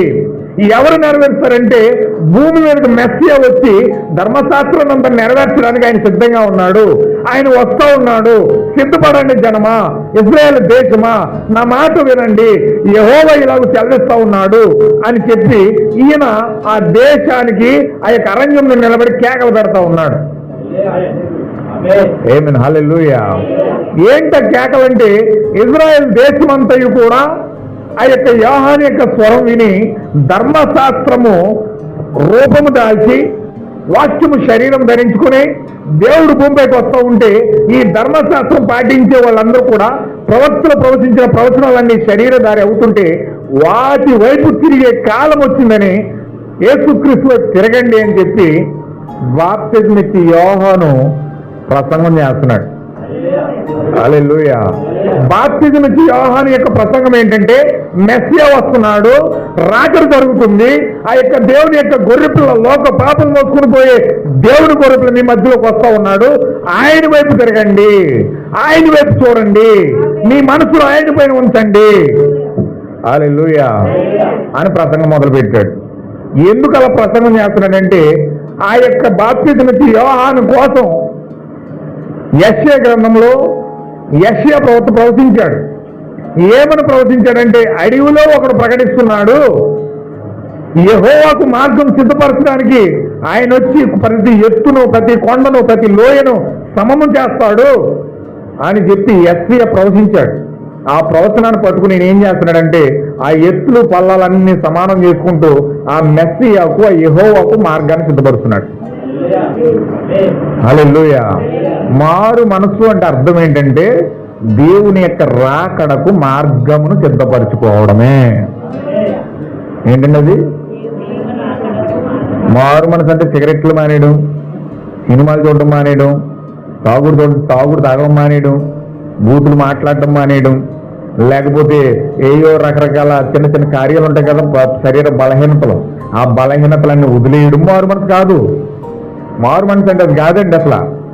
మారు మనసు అంటే ఒకళ్ళ పాకపాల ఒకళ్ళు ఒప్పేసుకోవడం, లేకపోతే ఇంకొకరి దగ్గరికి వెళ్ళి పశ్చాత్తాప పడిపోవడం, లేకపోతే నీకేదో దేవుడు దర్శనం ఇచ్చేసాడు, నువ్వేదో పాపాలు ఒప్పేసుకున్నట్టు పోయిచ్చేసి అక్కడికి వెళ్ళిపోయి నా పాపాలన్నీ క్షమించే ప్రభువా, నా పాపాలన్నీ క్షమించే అమ్మని కౌగులించే ముద్దెట్టేసి మళ్ళీ చేసేత పాపం. హల్లెలూయా. మారు మనసు అంటే అది కాదండి. మారు మనసు అంటే అర్థం ఏంటంటే నీవు దేవుని యొక్క రాకడకు మార్గము సిద్ధపరచుకోవడమే. హల్లెలూయా. దేవుడు ఎలా వస్తున్నాడు నీలోకి? పరిశుద్ధాత్మగా వస్తా ఉన్నాడు. ఇప్పుడు ఏ పరిశుద్ధాత్మ అయితే నువ్వు చూసావో ఆ పరిశుద్ధాత్మకు నువ్వు మార్గం సిద్ధపరచడమే మారు మనసు. హల్లెలూయా. అసలు పరిశుద్ధాత్మ పొందుకోవడానికి నువ్వు మనసే ఇవ్వట్లేదంటే అర్థమైంది నువ్వు అసలు మారు మనసు లేదని అర్థం. మారు మనసు లేదంటే అర్థం ఏంటంటే నువ్వు పరిశుద్ధాత్మ రాకడ కోసం, దేవుని ఆహ్వానించడం కోసం నువ్వు సిద్ధంగా లేవు అని అర్థం. ఆమేన్. హల్లెలూయా. మారు మనసు అంటే రక్షణ కాదండి. మారు మనసు అంటే రక్షణ కాదు, దేవుని పొందుకున్నట్టు కాదు. మారు మనసు అనగా దేవునికి నువ్వు మార్గాన్ని సిద్ధపరచడమే. రోడ్డు వేసేసి సరిపోద్దా? రోడ్డు మీద ఆయన రావద్దా? ఏమండి, సీఎం గారు వస్తున్నారని చెప్పి రోడ్డు వేసి వదిలేశారు అనుకోండి, ఆయన రాకుండా వదిలేశారు అనుకో, రోడ్డు ఏమైపోద్ది? రోడ్డు ఎందుకు వేసారంటే సీఎం వస్తారండి. అలాగే నువ్వు మారు మనసు, సరైన మారు మనసు నువ్వు పొందితే ఖచ్చితంగా రూట్లోకి దేవుడు వస్తాడు. ఆమేన్. హల్లెలూయా. అనేక మంది జీవితాల్లోకి ఈరోజు పరిశుద్ధాత్మ రాకపోవడం గల కారణం ఏంటంటే వాళ్ళు తగినంత సరైన విధానంలో దేవునికి మార్గాన్ని సిద్ధపరచుకోలేదు. హల్లెలూయా. ఇప్పుడు మార్గాన్ని సిద్ధపరిచే వ్యక్తి ఎవరంటే బాప్తిజం ఇచ్చి యోహాను మార్గాన్ని సిద్ధపరిచాడు. మార్గాన్ని సిద్ధపరిచి దేవుడిని ఆహ్వానించడానికి వాళ్ళందరినీ సిద్ధపరుస్తున్నాడు. కానీ బాప్తిజం అయితే ఏదో మొలగమన్నాడు కానీ నీటిలో బుడుగు ములిగిపోతున్నాడు. కానీ ఎవరు కూడా యేసుక్రీస్తుని చూడలేదండి. ఎవరు కూడా యేసుక్రీస్తు మార్గం సిద్ధపరచట్లేదు. బాప్తిజం పొందమంటే ఇలా చేతులెట్టేసి ఏదో పవిత్రమైన కార్యం చేస్తున్నట్టుగా, ఏదో పరిశుద్ధమైన కార్యం చేస్తున్నట్టుగా, వాళ్ళు ఏదో పవిత్రపరచుకుంటున్నట్లుగా వెళ్ళిపోయి గురుమురుములు వచ్చేస్తున్నారు. కానీ ఇంతకీ ఒక్కడు కూడా అందులో దేవుడికి మార్గం సిద్ధపరచలేదు. హల్లెలూయా. అలాగే ఈ రోజు కూడా కొన్ని లక్షల మంది ములగమంటే నీటిలో వెళ్ళి ములుగుచ్చేస్తున్నారు. కానీ ఆ ములుగొచ్చిన తర్వాత ఒక్కడు కూడా యేసు పరిశుద్ధాత్మక మార్గం తెరవంటారు బాబు అంటే అది పక్కనెట్టేద్దరు. మారు మనసు రక్షణ కాదు, బాప్తిజము రక్షణ కాదు, అది కేవలం దేవుడు రావడానికి నువ్వు చేసిన మార్గమే. ఆమేన్. హల్లెలూయా. అయితే ఇక్కడ బాప్తిజం ఇచ్చి యోహాను ఎప్పుడైతే ఆ యొక్క మార్గం సిద్ధపరిచి రంగం సిద్ధపరిచాడో అప్పుడు ఆ మార్గం మీద ప్రభువైన యేసుక్రీస్తు నేరుగా నడుచుకుంటూ వచ్చేసాడు. హల్లెలూయా. దేవుని నాకు మహిమ కలుగును గాక. అక్కడ ఉన్న వాళ్ళందరూ బుడుంగు మునిగిలిపోయారు. కానీ ఇద్దరు వ్యక్తులు మాత్రం బాప్తిజం ఇచ్చి యోహాను ఏం చెబుతున్నాడో ఆ స్వరం మీద గుర్తు పెట్టారండి. హల్లెలూయా. ఎవరు అంటే వాళ్ళిద్దరే, ఆంద్రేయ, యాకోబు. ఆంద్రియ యాకోబు ఇద్దరు అన్నదమ్ములు. వాళ్ళిద్దరూ కూడా బాప్తిజం ఇచ్చి యోహాన్ దగ్గరకు వచ్చి బాప్తిజం ఇచ్చి యోహాన్ యొక్క ప్రసంగాలు పరిశీలన చేసి అసలు దీన్ని దేనికోసం మాట్లాడుతున్నాడు ఇతను, అసలు ఇతను ప్రసంగాల వెనకాల ఉన్న ఉద్దేశం ఏంటి, ఇతను దేనికోసం మాట్లాడుతున్నాడు, అసలు ఇతను లేఖనాలు పట్టుకుని నిలబడుతున్నాడు కదా, ధర్మశాస్త్రం చెప్తున్నాడు కదా, ఏ ట్రైనింగ్ లేదు ఇతనికి. ఇతను ఎక్కడో అడవిలో పెరిగి వచ్చిన వ్యక్తి, ఆ పట్టు తేనె తిని ఆ పురుగులు తిని ఆ మెడత తిని బ్రతికిన వ్యక్తి. అలాంటి వ్యక్తి వచ్చి ఎంత స్ట్రాంగ్ గా గొడ్డలి పేకన్నర పెట్టి మరీ చెప్తున్నట్లుగా చెప్తున్నాడు, ఎంత అధికారంతో వాక్యం చెప్తున్నట్లుగా చెప్తున్నాడు. మన నిమ్రోద్ గోపురాలు ఉన్నాయి, మన ఎరుసలేం మందిరాలు ఉన్నాయి, మన ప్రధాన యాజకులు ఎవరు కూడా ఇలా వాక్యం చెప్పట్లేదేంటి? మన ప్రధాన యాజకులు ఎవరు కూడా అన్న ఉన్నాడు, కైప ఉన్నాడు, ప్రధాన యాజకులు ఉన్నారు, శాస్త్రులు ఉన్నారు, పరిచయాలు ఉన్నారు, హేరోదీయులు ఉన్నారు, వీళ్ళు ఎవరు కూడా ఇంతలా వాక్యం చెప్పట్లేదండి. ఇంతలా ఎలాగే ఇతను బల్లబుద్ధి మరి చెప్తున్నాడు. మన హల్లెలూయా, ఇంత పాండిత్యం ఎక్కడి నుంచి వచ్చింది ఇతనికి? ఎవరితను దేనికోసం మాట్లాడుతున్నాడు, అసలు ఇతను ప్రసంగాల వెనకాల ఏ ఉద్దేశం ఉన్నది అని చెప్పి వీళ్ళు చాలా లోతుగా పరిశీలన చేయడానికి వీళ్ళు ఇష్టపడ్డారు. ఏమైనా హల్లెలూయా. వాక్యాన్ని పరిశీలన మొదలు పెట్టారు. కన్యక గర్భవతి కుమారుని కనును, ఆయనకి ఇమ్మానుయేలుని పేరు పెట్టబడును. ఏమైనా హల్లెలూయా అని ఒక ప్రవచనం చదివారు. ఆ ప్రవచనాన్ని బట్టి దేవుడు వస్తాడని విన్నారు. ఆ ప్రవచనం పట్టుకుని బాప్తిజం ఇచ్చి యోహాను ప్రసంగం చేస్తున్నాడు. మీరు విన్నారే, కన్యక గర్భం నుంచి వస్తాడని. ఆయన వచ్చే దారిలో ఉన్నాడు, ఇప్పుడు మార్గంలో ఉన్నాడు, మీ మార్గాలు సిద్ధపరచుకోండి అని చెప్తా ఉన్నాడు. ఏమైనా హల్లెలూయా. మీకా చెప్తున్నాడు బెత్లెహేంలో పుడతాడని. బాప్తిజం ఇచ్చి యోహాను దాన్ని పట్టుకుని బెత్లెహేంలో యేసుక్రీస్తు పుట్టబోతా ఉన్నాడు, మెస్సియా పుట్టబోతా ఉన్నాడు, ఆయన కొరకు మీరు ఎదురు చూడండి. ఏమైనా హల్లెలూయా. అలా ప్రవక్తల ప్రవచనాలన్నీ ఎత్తుకుని ఆయన ప్రసంగాలు చేస్తూ ఉంటే వీళ్ళు వెంటనే చాలా ఆసక్తి కలిగి ప్రసంగాలకు ఆకర్షించబడి చాలా ఎదురు చూస్తున్నాడు. ఈ వ్యక్తి దేనికోసమో మాట్లాడుతున్నాడు, దేనికోసమో మాట్లాడుతున్నాడు, దేనికోసమో మాట్లాడుతున్నాడు అని చెప్పేసి మంచి చక్కగా అతను వెంబడిస్తూ ఉన్నారు. అప్పుడు ఆ కాలం రానే వచ్చింది. చక్కగా గదిలోనికి ఆ యొక్క యోర్దాను నదిలో బాప్తిజం ఇస్తూ ఉంటే యేసుక్రీస్తు నదిలోకి వచ్చేసాడు. ఏమైనా హల్లెలూయా. యేసుక్రీస్తు నదిలోకి వచ్చేసి యోహాను ముందు నిలబడ్డాడు. యోహాను కళ్ళల్లో నుంచి కళ్ళు ఎప్పుడైతే పెట్టి ఆ యేసుక్రీస్తుని చూశాడో వెంటనే అర్థమైపోయింది. ఆ జాలి గల కళ్ళు చూసేటప్పటికి ఐ టు ఐ, కళ్ళులో నుంచి కళ్ళు ఎప్పుడు కలిసినాయో. చాలా మంది కళ్ళు మాట్లాడేసుకుంటారు చూసారా, చాలా మంది కళ్ళులో నుంచి మాట్లాడేసుకుంటారు, కళ్ళులో నుంచి కళ్ళుతో మాట్లాడేసుకుంటారు. ఏమైనా హల్లెలూయా అని వింటున్నారా? వినండి మరి, మనసు ఇక్కడ పెట్టండి. హల్లెలూయా. యోహాను యేసుక్రీస్తు కళ్ళులోంచి కళ్ళు మాట్లాడేసుకుంటున్నాయంట. కళ్ళులోంచి కళ్ళు మాట్లాడేసుకుంటుంటే అలా మాట్లాడుకుని ఆయన అంటున్నాడంట. అర్థమైపోయింది యోహానుకి. వెంటనే ఉన్నాడు తెలుసా, నేను నీ చేత బాప్తిజం పొందవలసినవి ఉండగా నువ్వు నా దగ్గరికి వచ్చేవేటి? హల్లెలూయా. ఎస్, ఇతను బాప్తిజం ఇచ్చేవాడే, యేసుక్రీస్తు బాప్తిజం ఇస్తాడు. కానీ నీటి బాప్తిజం ఎవడు? ఈయన ఏ బాప్తిజం ఇస్తాడు? అగ్ని బాప్తిజం ఇస్తాడు. హల్లెలూయా. పరిశుద్ధాత్మ బాప్తిజం ఇస్తాడు. ఇప్పుడు పరిశుద్ధాత్మ బాప్తిజం ఇవ్వాలంటే ఫస్ట్ నీటి బాప్తిజం పొందుకోవాలి. నీటి బాప్తిజం ఎవరిస్తారంటే ఇక్కడ ప్రవర్తిస్తాడు.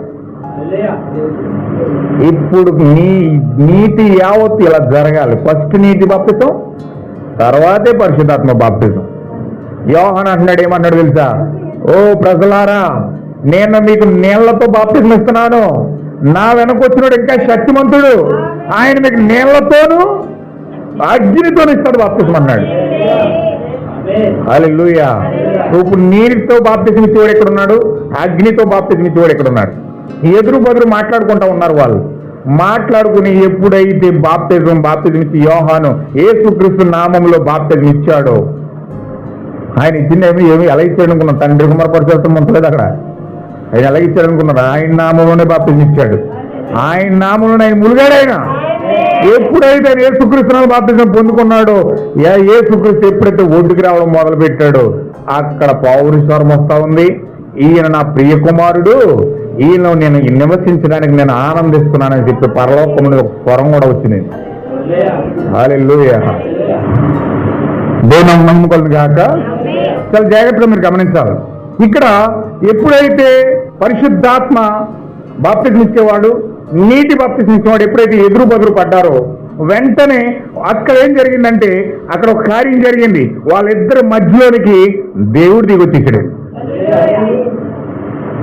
చూసారా, నీటి బాప్తిజం కరెక్ట్ గా ఉంటే పరిశుద్ధాత్మ బాప్తిజం వస్తుంది.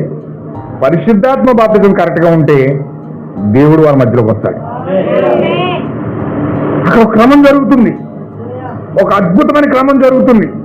అక్కడ ఎప్పుడైతే క్రమాన్ని అక్కడ ఫాలో అవుతూ ఉన్నారో, ఆ రాకడను ఎప్పుడైతే ఆ యొక్క బాప్తిజం ఇచ్చి యోహాను చూస్తా ఉన్నాడో అప్పుడు చెప్తున్నాడు, ఇదిగో లోక పాపలు మోసుకుని పోయి దేవుని గొర్రెపిల్ల. హల్లెలూయా. ఎప్పుడైతే గొర్రెపిల్లని చూపించాడో వెంటనే ఆ యొక్క ఎక్కడ దూరం నుంచి వెంబడిస్తున్నారు చూసారా, యోహాను శిష్యులు ఆంద్రియా యాకోబు ఇద్దరు కలిసి బాప్తిజం ఇచ్చి యోహానుతో మాట్లాడుతున్నారు. యోహాను, బోధకుడా, ఇప్పుడు వరకు నువ్వు చెప్పావుకే గొర్రెపిల్ల అన్నావు, బెత్లెహేంలో పుట్టినవాడు అన్నావు, మెస్సియా అన్నావు, లోక పాపలు మోసుకుని పోయి దేవుని గొర్రెపిల్ల అన్నావు, ఇప్పుడు ఆయనేనా? హల్లెలూయా. ఇప్పుడు బాప్తిజం ఇచ్చి యోహాను చెప్తున్నాడు, ఇప్పుడు వరకు మీరు నన్ను వెంబడించారు, ఇక్కడి నుంచి నన్ను వెంబడించొద్దు. మీకు నాయకుడు ఎవరంటే అదిగో ఆయనే, ఆయన వెంబడించిన వీళ్ళని చెప్పి యేసుక్రీస్తుకి బాప్తిజం ఇచ్చి యోహాను పరిచయం చేసేసారు. హల్లెలూయా. దేవుని మహిమ కలుగును గాక. ఎల్లప్పుడూ కూడా ప్రవక్త, నిజ ప్రవక్త, దేవుని చేత పంపించబడిన ప్రవక్త ఎల్లప్పుడూ ప్రజలను తన వైపు తిప్పుకోడు కానీ ఎల్లప్పుడూ కూడా ప్రజలను ఎక్కడ తిప్పుతాడండి? క్రీస్తు వైపు మాత్రమే తిప్పుతాడండి. హల్లెలూయా. అబద్ధ ప్రవక్తలందరూ నా వైపు తిప్పుకుంటారు, వాళ్ళ వైపు తిప్పుకుంటారు. నన్ను చూడండి, నా అద్భుతం చూడండి, ఇదిగో నేను ప్రార్థన చేస్తే ఈ కుంటోరు కాళ్ళు వచ్చేసి వేసే స్క్రీన్ మీద, ఇదిగో నేను ప్రార్థన చేస్తే ఈ గుంటూరు కళ్ళు వచ్చేసి వేసే స్క్రీన్ మీద. మీరందరూ చూసారా? పంపించిందండి, దశం భాగాలు కొట్టండి, ఫోన్ పే కొట్టండి. ఇంకా సేవ విస్తరించబడాలి, ఇంకా పోలు చేసేది. అబద్ధ ప్రవర్తన చేసే పని ఇది. వీళ్ళు చేసిన చిన్న చిన్న కార్యాలు డిస్ప్లేలో పెట్టి ప్రజలకు చూపించేసి వీళ్ళు ఏదో పెద్ద సేవకులు అయిపోయినట్టు జనాలందరూ పోగొట్టుకుని డబ్బంతా పోగొట్టుకుని లాస్ట్ని అగ్నిగుండలో వేసుకుని కాల్చుకుని చచ్చిపోతారు. హల్లెలూయా. దేవుని నాకు మహిమ కలుగును గాక. వాస్తవంగా నిజ ప్రవర్త ఎప్పుడు కూడా నేను అది చేశాను, నేను ఇది చేశాను, నా వైపు తిరగండి, నేనే ప్రార్థన చేస్తే నేను స్వస్థత పొందుకున్నాడు, నేను ప్రార్థన చేస్తే నేను లేచాడు, నేను ప్రార్థన చేస్తే నీకు జరిగిందని చెప్పుకోడు. హల్లెలూయా. ఈ కాలం మీద ప్రవర్త విలియం బ్రహ్మం గారు ఏమని చెప్పారు తెలిసింది? ఎల్లప్పుడు ఒక ఆయన వచ్చాడు, ఒక స్కెల్టన్ అయిపోయిన స్త్రీకి ప్రార్థన చేశాడండి. ఆయన స్కెల్టన్ అయిపోయిన స్త్రీకి ప్రార్థన చేస్తే ఆమె యూరోప్ దేశానికి రాని, ఇంగ్లాండ్ దేశానికి రాని, ఆ స్కెల్టన్ అయితే ఇంక రోగం చేత భయంకరమైన క్యాన్సర్ ఆమెకు వచ్చింది. ఆ చర్మం ఎముకలు ఎండిపోయిందండి. ప్రవక్త దగ్గరికి తీసుకెళ్తే స్వస్థత జరుగుతుంది అని చెప్పి ఆయన దగ్గర తీసుకెళ్లారు, ప్రార్థన చేశాడు. ప్రార్థన చేసిన కొన్ని రోజులకి ఆమె మరలా నార్మల్ శరీరం వచ్చేసి చాలా ఆరోగ్యంగా దేవుని సన్నిధిలో మంచి సాక్షిగా నిలబడింది. హల్లెలూయా. ఆ యొక్క ఇంగ్లాండ్ రాని యొక్క భర్త ఆశ్చర్యపడి ఇది దేవుని వల్ల జరిగిందని నమ్మి, ఈ ప్రవక్త ప్రార్థన చేశారు కాబట్టి ఇలా జరిగిందని నమ్మి ఆ ప్రవక్తకి 4 కోట్లు చెక్కు వచ్చాడు. సూట్ కేసులో పెట్టి 4 కోట్ల చెక్కు పట్టుకొచ్చి బ్రహ్మంతో మాట్లాడుతున్నాడు. విలియం బ్రహ్మం, నువ్వు ప్రార్థన చేస్తున్న భార్య స్వస్థత పడింది, చాలా సంతోషం. నేను కృతజ్ఞత కలిగి నీ కొరకు నేను ఒక బహుమానం తీసుకొచ్చాను. నువ్వు చాలా పేదోడివి, ఓ పూట తింటే ఓ పూట లేకుండా ఉన్నావు, నీకంటూ నేను ఒక ఆశ్రయం ఇవ్వాలనుకుంటున్నాను. నువ్వు చక్కగా ఈ యొక్క నేను ఒక 4 కోట్ల చెక్ నీకు ఇస్తున్నాను. దీన్ని తీసుకుని నువ్వు స్థిరంగా ఒక మంచి బిల్డింగ్ కట్టుకుని చక్కగా ఒక కారు కొనుక్కుని చక్కని పరిచయం చేయాలి, నువ్వు డెవలప్మెంట్ అవ్వాలి, నేను అభివృద్ధి అవ్వడం నేను చూడాలి అని చెప్పి ఎంతగానో పెద్ద పెద్ద మాటలు చెప్పినాడు వ్యక్తి. ఆయన వీధిని చెక్కేది అన్నాడు. ఆ పెట్టులోని తీసి చెక్కిచ్చాడు. దాన్ని 2 ముక్కలకి చింపేసి 2 ముక్కలకి చేసి చిప్పేసి అతని చేతిలో పెట్టి దేవుడు స్వస్థత ఉచితంగా ఇచ్చాడు. నేను కూడా ఉచితంగానే చేశాను. ఆ ప్రార్థన మాత్రమే చేశాను. స్వస్థపరిచింది నేను కాదు, నేను స్వస్థపరిచేవాడు నేను కాదు, దేవుడు నాలో ఉండి స్వస్థపరిచాడు. ఇది దేవుడి కార్యం. నువ్వేదైనా చేయాలనుకుంటే దేవుడికి అప్పగించుకో, నీ హృదయం దేవుడికి అప్పగించుకో, మంచి సాక్షిగా ఉండు. దేవుడి కొరకు మంచి సాక్ష్యమే. ఇది నాకు వద్దురిప్పా, ఈ డబ్బు మాత్రం నాకు వద్దు అన్నాడు. హల్లెలూయా. దేవుడు నాకు మహిమ కలుగును గాక. ఆ దేవుడు నార్మల్ పాస్టర్ గట్టిగా 4,000 ఇచ్చాడు, 4 కోట్లు చెక్కిచ్చాడు. ఎలా ఉంటుంది ఏమండి? వదులుతాడండి అసలు? 4 కోట్లు కాదు, 40,000 ఇస్తే వదిలిపెట్టాడు. అంత భయంకరమైన రోజులు ఇవి. కానీ ఆ రోజుల్లోనే 4 కోట్లు చెక్ అంటే ఇంచుమించు 1 కోటీశ్వరుడు అయిపోయాడు అతను ఆ చెక్ తీసుకుంటే. కానీ ఆ చెక్ను అక్కడే చింపేసి, నేను స్వస్థత నమ్ముకునేవాడిని కాదు, నేను స్వస్థపరిచేవాడిని నేను కాదు, నా దేవుడు స్వస్థపరిచేవాడు, హల్లెలూయా అని చెప్పి ఆ యొక్క చెక్ అలా చింపేసి రిటర్న్ పంపించేసాడు. దేవుడు నాకు మహిమ కలుగును గాక. అది నిజమైన సేవకుడు అంటే, నిజమైన రియల్ సర్వెంట్ అతను. నిజముగా దేవుడు అక్కడ ఆ కార్యం అలా చేసినందుకు అతను పూర్తిగా క్రైస్తవుడు అయిపోయాడు. ఆ చెక్ కట్టుకొచ్చిన వ్యక్తి ఏం చేశాడు తెలుసా? నాకు బాప్తిజం కావాలి ఇప్పుడు అన్నాడు. అప్పుడే ఒప్పుకున్నాడు, నేను రక్షణ కావాలి నాకు. నీలో ఇంత యథార్థత నేను ఏ సేవకులను చూడలేను, ఏ సేవకులను చూడని అంత యథార్థత చూడలేదు. నువ్వు నిజంగా దేవుని యొక్క సేవకుడును, నిజమైన దేవుని యొక్క ప్రవర్తను, నీ దగ్గర నీ అభిషేకం ఉన్నది, నాకు బాప్తిజం కావాలన్నాడు. హల్లెలూయా. దేవుడు నాకు మహిమ కలుగును గాక. దేవుడు ఏదైనా సరే ఉచితంగానే ఇస్తా ఉన్నాడు, ఉచితంగానే తీసుకోవాలి. మనం దాన్ని నమ్ముకోకూడదు. కానీ ఈరోజు ఏం చేస్తున్నారు? బైబిల్ పట్టుకున్నాం బిజినెస్ చేస్తున్నారు. ఇప్పుడు బైబిల్ పెద్ద బిజినెస్. వ్యాపారం చేసుకోవడానికి బైబిల్ చాలా బాగుంది.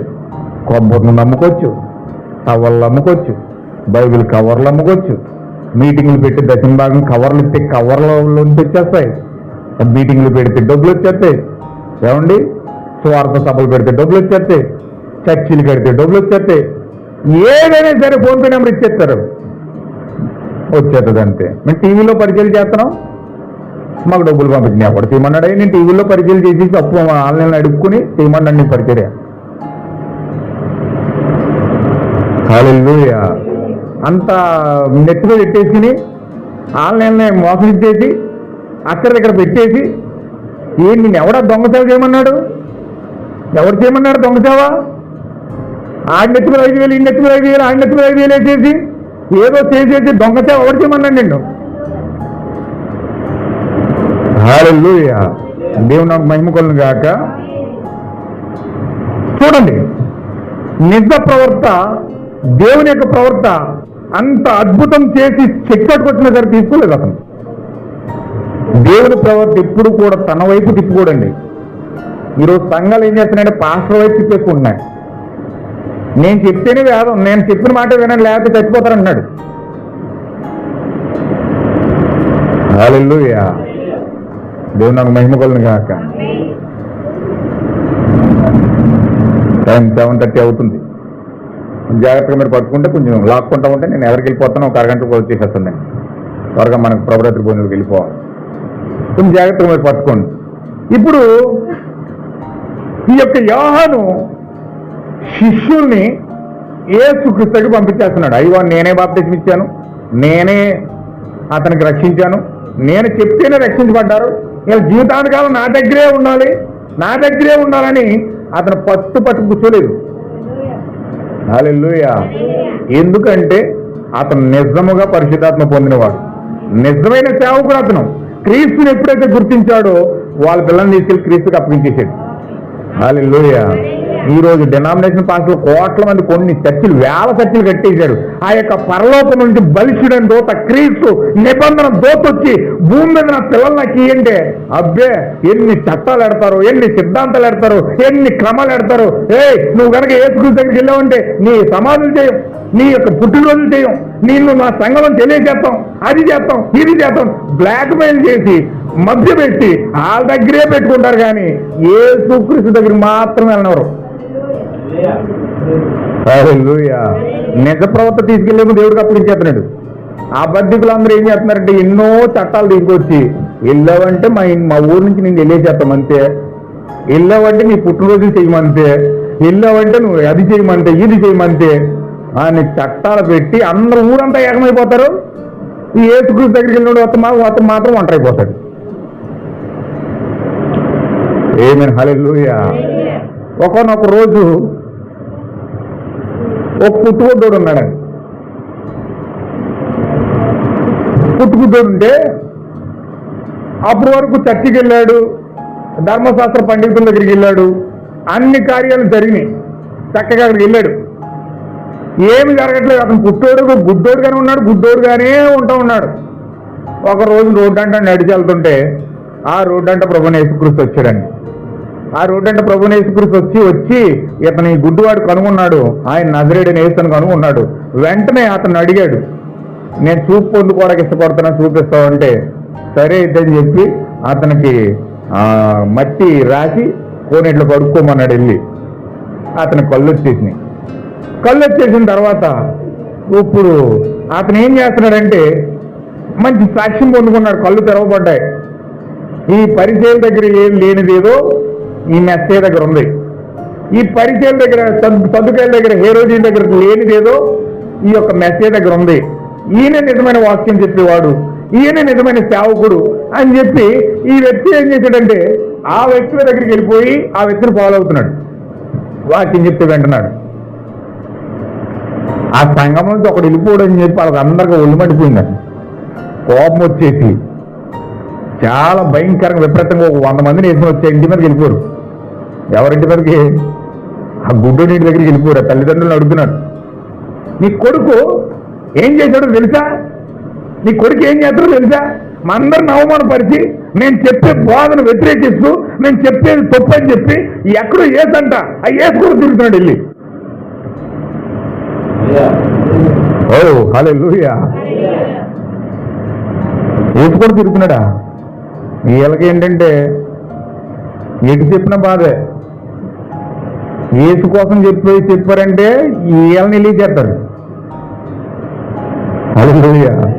అందుకోసం భయపడి వీళ్ళు అటు చెప్పకుండా ఇటు చెప్పకుండా చాలా మంది 2 రకాలుగా కర్ర ఎరగదు, పాము సావదన్నట్టుంటది. అటు చెప్పరు ఇటు చెప్పరు, అవునని కానీ కాదని కానీ లాభాన్ని ఇంటికాడ రెబ్బగా దగ్గర చెప్తున్నారు అనమాట. అన్నదమ్ములు ఏమని చెప్తున్నారు?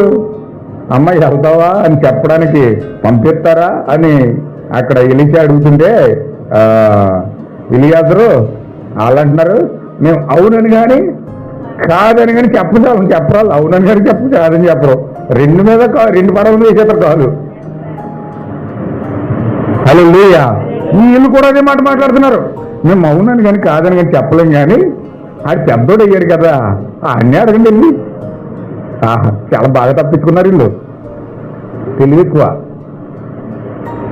ఆమేన్. హల్లెలూయా. వెంటనే ఈ యొక్క వ్యక్తి వచ్చాడు. ఈ దెబ్బల ఈ యొక్క ఘర్షణ జరుగుతుంది. ఈలోగా చూపు పొందుకున్నవాడు ఇంటికి వచ్చాడు. ఏమాయ్, నువ్వు మా చర్చిని విడిచిపెట్టి ఎక్కడో ఏసు అంత దూరం వెళ్ళవలసిన పని నీకు అవసరమా? ఎక్కడో ఏసు అంట అక్కడికి వెళ్ళిపోతున్నావు నువ్వు అని చెప్పేసి నిలదీస్తున్నారు. అప్పుడు ఈయన అన్నాడు, నాకేం తెలుసు, నీ దగ్గర లేనిది ఏదో నేను అక్కడ చూశాను. నీ దగ్గర నాకు కళ్ళు తెరవబడలేదు. గుడ్డోడిని, కళ్ళు కనపడక ఇంతవరకు గుడ్డోడిని అందుడిగా ఉన్నాను.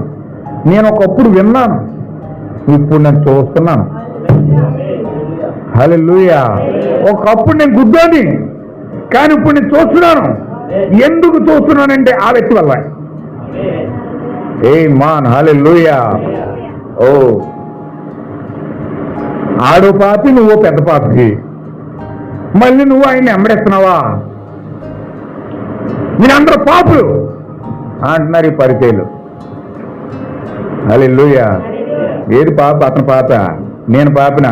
ఏది గ్రంథం తీ, నీకు సత్యం ఎక్కడ చెప్పు నువ్వు చెప్పింది ఎక్కడ బైబిల్లో ఉందో చెప్పు, ఏది బైబిల్ చూపించి అని చెప్పేసి బైబిల్ తిరిగేసేటప్పటికి సత్యం అంతా అపోస్తుల బోధంతా బయట ఎక్కేటప్పటికి, వాళ్ళ బతుకంతా బండారం బయట ఎక్కేటప్పటికి ఏం కాలతో వాదించలేక ఇలా ఏం చేశారు తెలుసండి?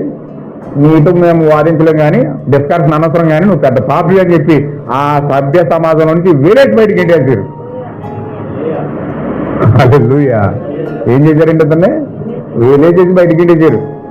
బయటికి గెంటేసిన తర్వాత ఆయన విలేజ్ పడిన తర్వాత గ్రామంలోకి వచ్చి అక్కడ ఎక్కడ కూర్చున్నాడు. ఈలోగా యేసుక్రీస్తు వచ్చాడు. అడుగుతున్నాడు, విలేజ్ చేశారా? నీకు ఎలా తెలుసు? నాకు తెలుసు. నువ్వు కనుక వర్తమానం పట్టుకున్నావంటే, నువ్వంటే వాక్యం పట్టుకున్నావంటే ఖచ్చితంగా నువ్వు వెలివేయబడతావు, ఖచ్చితంగా నువ్వు త్రోసివేయబడతావు. ఎందుకంటే నేను పరలోకపు దేవుని సన్నిధిలో వచ్చి నన్నే వేరే త్రోసేశారు బయటికి. మరి నా పిల్లలతో వీరా అన్నాడండి. నాకే వీళ్ళు బయలుదేరి అని పేరెట్టారు. మరి మీకు పెడతారా? ఖచ్చితంగా యేసుక్రీస్తు నామం ఎవరైతే ధరిస్తారో వారిని సభ్య సమాజం, క్రైస్తవ సమాజం అబద్ధికులుగా చిత్రీకరణ చేస్తుంది. ఎందుకంటే అది మొదటి నుంచి జరుగుతుంది, కొత్తది కాదు ఇది. ఏమైనా హల్లెలూయా. అందుకోసమే సత్యము సత్యమే, అబద్ధము అబద్ధమే. అందుకే నిజ ప్రవర్త ఎప్పుడు కూడా దేవుని దగ్గర తీసుకెళ్తాడు. ఈ అబద్ధికులందరూ కలిసి ఏం చేస్తారంటే నిజం దగ్గరికి వెళ్ళిన తెలియచేస్తారు. అర్థమవుతుందండి? అందుకే సత్యాన్ని అనేక మంది పట్టుకోలేరు. ఇరుకు మార్గం గుండా అందరూ వెళ్ళలేరు. విశాల మార్గం గుండా చాలా మంది వెళ్ళిపోతారు. డినామినేషన్ విశాల మార్గం, వాక్యం ఇరుకు మార్గం. అందుకే ఇరుకు మార్గంలో అందరూ వెళ్ళలేరు. దేవుని నాకు మహిమ కొలను కాక. ఓకే, రైట్, మనం వాక్యానికి వెళ్ళిపోతాం. ఇప్పుడు ఇక్కడ మారు మనసు అనే దానికోసం మనం నేర్చుకున్నాం. మారు మనసు అనగా ఖచ్చితంగా మనము దేవునికి మార్గాన్ని సిద్ధపరచడమే. ఇప్పుడు ఖచ్చితంగా మీకు మారు మనసు రావాలంటే దేవుడు ఖచ్చితంగా మిమ్మల్ని విడిపించాలి, మీకు కృపనివ్వాలి. లోక సువార్తలు ఏమని చెప్తుందంటే మారు మనసు రావాలంటే యేసుక్రీస్తు నామం కావాలట. చదవండి ఒకసారి లోక సువార్త 24:44.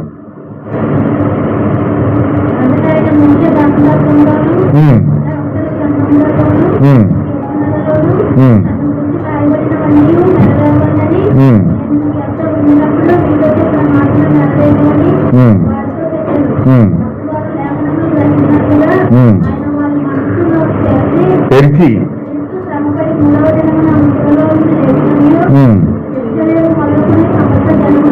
యెరూషలేము మొదలుకొని సమస్త జనములలో ఆయన పేరట మారు మనసును పాప క్షమాపణ ప్రకటింపబడి ఉన్నదని రాయబడి ఉన్నది. ఆమేన్, హల్లెలూయా. ఎవరి పేరటండి? ఆయన పేరట. ఆయన పేరేంటి? ప్రభు అయిన యేసుక్రీస్తు. ప్రభు అయిన యేసుక్రీస్తు పేరట మారు మనసు వస్తుంది. ప్రభు అయిన యేసుక్రీస్తు నామంలోనే పాప క్షమాపణ వస్తూ ఉంది. హల్లెలూయా. అంటే యేసుక్రీస్తు నామము లేకుండా ఇక్కడ పాప క్షమాపణ రాదు, మారు మనసు రాదు. ఆమేన్, హల్లెలూయా. అంటే ఎప్పుడైతే మారు మనసు పొందుకోలేదు, పాప క్షమాపణ పొందుకోలేదు. పౌలు గారు 19వ అధ్యాయంలో ఏం చేస్తున్నాడంటే ఎప్పుడైతే వీళ్ళకి ఆ యొక్క విషయాలన్నీ తెలియజేశాడు, అయ్యో మీకోసం గొర్రెపిల్ల వచ్చింది, అది చనిపోయింది, సమాధి చేయబడి తిరిగి లేచింది, ఇప్పుడు ఆ రక్తాన్ని మీ పైన అప్లై చేసుకోవాలి అని ఎప్పుడైతే పౌలు గారు చెప్పడం మొదలుపెట్టాడో అప్పుడు 19వ అధ్యాయంలో ఏం జరుగుతుందంటే వాళ్ళందరూ కూడా యోహాను చేత బాప్తిజం పొందిన వారు మరలా యేసుక్రీస్తు నామములో బాప్తిజం పొందారు. ఆమేన్, హల్లెలూయా. ఏమన్నా వింటున్నారా? పొందారా లేదండి? ఎంతమంది పొందారు? అక్కడ 12 మంది పొందారు. యేసుక్రీస్తు నామములో ఎప్పుడైతే వాళ్ళు బాప్తిజం పొందారో చదవండి ఒకసారి. అది అపోస్తుల కార్యాలు 19వ అధ్యాయము 5వ వచనం. 19:5. వారు ఆ మాటలు విని ప్రభు అయిన యేసు నామమున బాప్తిజం పొందిరి. తరువాత పౌలు వారి మీద చేతులుంచగా పరిశుద్ధాత్మ వారి మీదకి వచ్చెను. అప్పుడు వారు భాషలతో మాట్లాడుటకును ప్రవచించుటకును. హల్లెలూయా. ఇక్కడ వీళ్ళు ముందు పరిశుద్ధాత్మ లేదని చెప్పారు. ముందు వీళ్ళ దగ్గర పరిశుద్ధాత్మ లేదు, మాకు తెలియదు, ఉందా పొందుకున్నామో లేదో తెలియదని చెప్పారు. కానీ ఎప్పుడైతే ఈ మాటలన్నీ మారు మనసు కోసం, పాపక్షమాపణ కోసం, రక్తము కోసం పౌలు గారు ఎక్స్ప్లెయిన్ చేయడం మొదలుపెట్టాడో అప్పుడు వాళ్ళందరూ కూడా బాప్తిజం పొందారు. ఎప్పుడైతే పరిశుద్ధాత్మ పొందుకున్నారో పౌలు వారి మీద చేతులుంటగా పరిశుద్ధాత్మ వారి మీదకి వచ్చేసిందట. ఏమని హల్లెలూయా. పరిశుద్ధాత్మ పొందుకున్నారు వాళ్ళు, పరిశుద్ధాత్మ చేత ఆశీర్వదించబడ్డారు. అప్పుడు ప్రవచించడం, భాషలతో మాట్లాడటం మొదలుపెట్టారట. అంటే సరైన రీతిలో బాప్తిజం పొందనంత వరకు కూడా పరిశుద్ధాత్మ రాలేదండి. పరిశుద్ధాత్మ రాకపోతే తర్వాత వాళ్ళు దేవుణ్ణి కలుసుకోలేదు. అంటే ఇదంతా కూడా ఒకదానితో ఒకటి లింక్ అయి పొందాయి. ఆయన ఇంత బహిరంగంగా, ఇంత ప్రత్యక్షంగా బైబిల్ గ్రంథంలో రాస్తున్నా సరే ఈరోజు అపోస్తుల బోధన పక్కనెట్టి, యేసుక్రీస్తు నామమును పక్కనెట్టి పాస్టర్లు చాలా ధైర్యంగా వాళ్ళ వైపు తిప్పుకోవడానికి, పిచ్చిగుళ్ళు కట్టుకోవడానికి వాళ్ళు ఏం చేస్తున్నారంటే తండ్రి యొక్కయు కుమారుని యొక్కయు పరిశుద్ధాత్మ అని బాప్తిజాలు ఇస్తా ఉన్నారు. ఆమేన్ హల్లెలూయా. ఇప్పుడు చూడండి గలతీ పత్రిక 1:8 వచ్చింది చదవండి. గలతీ పత్రిక 1:8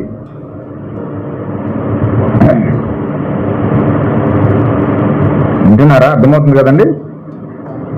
ఆమేన్ హల్లెలూయా. మేము మీకు ప్రకటించిన సువార్త కాక మరి యొక్క సువార్తను మేమైనను పరలోకం నుండి వచ్చిన ఒక దూతైనను మీకు ప్రకటించిన ఎడల అతడు శాపగ్రస్తుడగునుగాక. ఏమాన్ పౌలు గారు ఎంత సీరియస్ వార్నింగ్ ఇస్తున్నారు చూడండి, ఎంత భయంకరమైన స్టేట్మెంట్ చూడండి. అది మేము ప్రకటించిన సువార్త కాక వేరొక సువార్త ఎవరు ప్రకటించినా సరే శాపగ్రస్తుడగునుగాక అన్నాడు. ఇప్పుడు పౌలు గారు అంత స్టేట్మెంట్ ఇచ్చిన తర్వాత ఇప్పుడు ఈ పౌలు గారే బాప్తిజం ఇచ్చి యోహాను యొక్క బాప్తిజాన్ని మార్చి అది పని చేయదు, మారు మనసు నిమిత్తం బాప్తిజం, నువ్వు యేసుక్రీస్తు నామములో బాప్తిజం పొందితేనే పరిశుద్ధాత్మ పొందుకుంటావు అని చెప్పి అక్కడ బాప్తిజం ఇచ్చి యోహాను బాప్తిజం కాదని పౌలు గారి బాప్తిజం ఇచ్చి అక్కడ పరిశుద్ధాత్మ పొందుకున్నట్లుగా మనం రుజువు చూస్తాం. ఏమండి? ఇప్పుడు అలాంటి వ్యక్తి, యేసుక్రీస్తు నామములో బాప్తిజం ఇచ్చిన వ్యక్తి, యేసుక్రీస్తు నామమును ప్రకటించిన వ్యక్తి, మేము ప్రకటించిన సువార్త కాక వేరొక సువార్త ఎవడు ప్రకటించినా సరే శాపగ్రస్తుడు అయిపోతాడని చెప్తే ఈరోజు పౌలు మాట కాదని ఆ లేఖనాన్ని తోచేసి యేసుక్రీస్తు నామమును బాప్తిజం తీసేసి వెళ్ళి తండ్రి యొక్కయు కుమారుని యొక్కయు పరిశుద్ధాత్మ యొక్కయు అని నామములో బాప్తిజం ఇస్తున్నాడంటే వీడు పౌలు చెప్పింది చేస్తున్నాడా, వీడి సంఘం చెప్పింది చేస్తున్నాడా? ఏమండి? వీడి పౌలు చెప్పింది చేస్తున్నాడు, వీడి సంఘం చెప్పింది చేస్తున్నాడు, వీడి సంస్థ నేర్పించిన విధానంలో వెళ్తున్నాడా? అంటే వాడు శాపగ్రస్తుడయ్యాడా, ఆశీర్వదించబడిన వాడయ్యాడా? ఖచ్చితంగా బైబిల్ బట్టి పౌలు చెప్పిన దాన్ని బట్టి అతడు శాపగ్రస్తుడే. వాడెంత పాస్టర్ అవని, పెద్ద పాస్టర్ అవని, బిషప్ అవని, తండ్రి కుమార పరిశుద్ధాత్మ నామములో బాప్తిజం ఇచ్చేటోడు పౌలు చెప్పిన మాటను బట్టి వాడు శాపగ్రస్తుడు. శాపగ్రస్తుడి దగ్గరికి వెళ్ళిన వాళ్ళందరూ కూడా శాపగ్రస్తమైనదే పొందుకుంటారు. హల్లెలూయా. అది గ్రామ సంఘం అయ్యొచ్చు, చర్చిలో ఊరందరూ ఒకే కూటముగా ఒకే కులముగా ఉండొచ్చు, సంఘాలు నడిచి ఉండొచ్చు, పెద్ద పాస్టర్ ఒక 50 సంఘాలు కట్టి ఉండొచ్చు.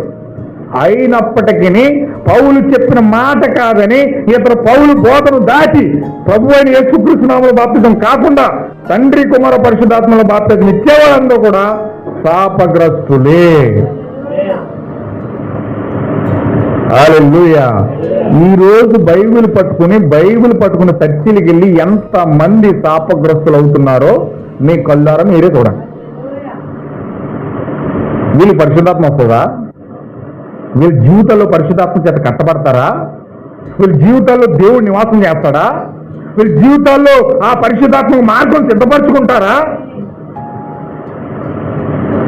హల్లెలూయా. ఎంత భయంకరంగా ఈరోజు క్రైస్తవం మోసపోతుందంటే ఈరోజు చెప్తే వినరు. ఓయ్ మా సంఘాన్ని అంటావా, మా యొక్క పాస్టర్ని అంటావా అని తిరగబడి రాళ్ళతో కొట్టబడడానికి సిద్ధపడతారు. కానీ ఈ క్రమాన్ని మాత్రం మార్చుకోవడానికి ఇష్టపడుతున్నా. ఇది తప్పు నాయనా, ఇలా వెళ్తే నువ్వు పరిశుద్ధాత్మ పొందుకోవు, ఇలాగెళ్తే నువ్వు పాపక్షమాపణ పొందుకోవు, ఇది మార్గం కాదు. నువ్వు పరిశుద్ధాత్మ పొందుకోవాలంటే, పాపక్షమాపణ పొందుకోవాలంటే నువ్వు ప్రభువుని యేసుక్రీస్తు నామమును ధరించాలి.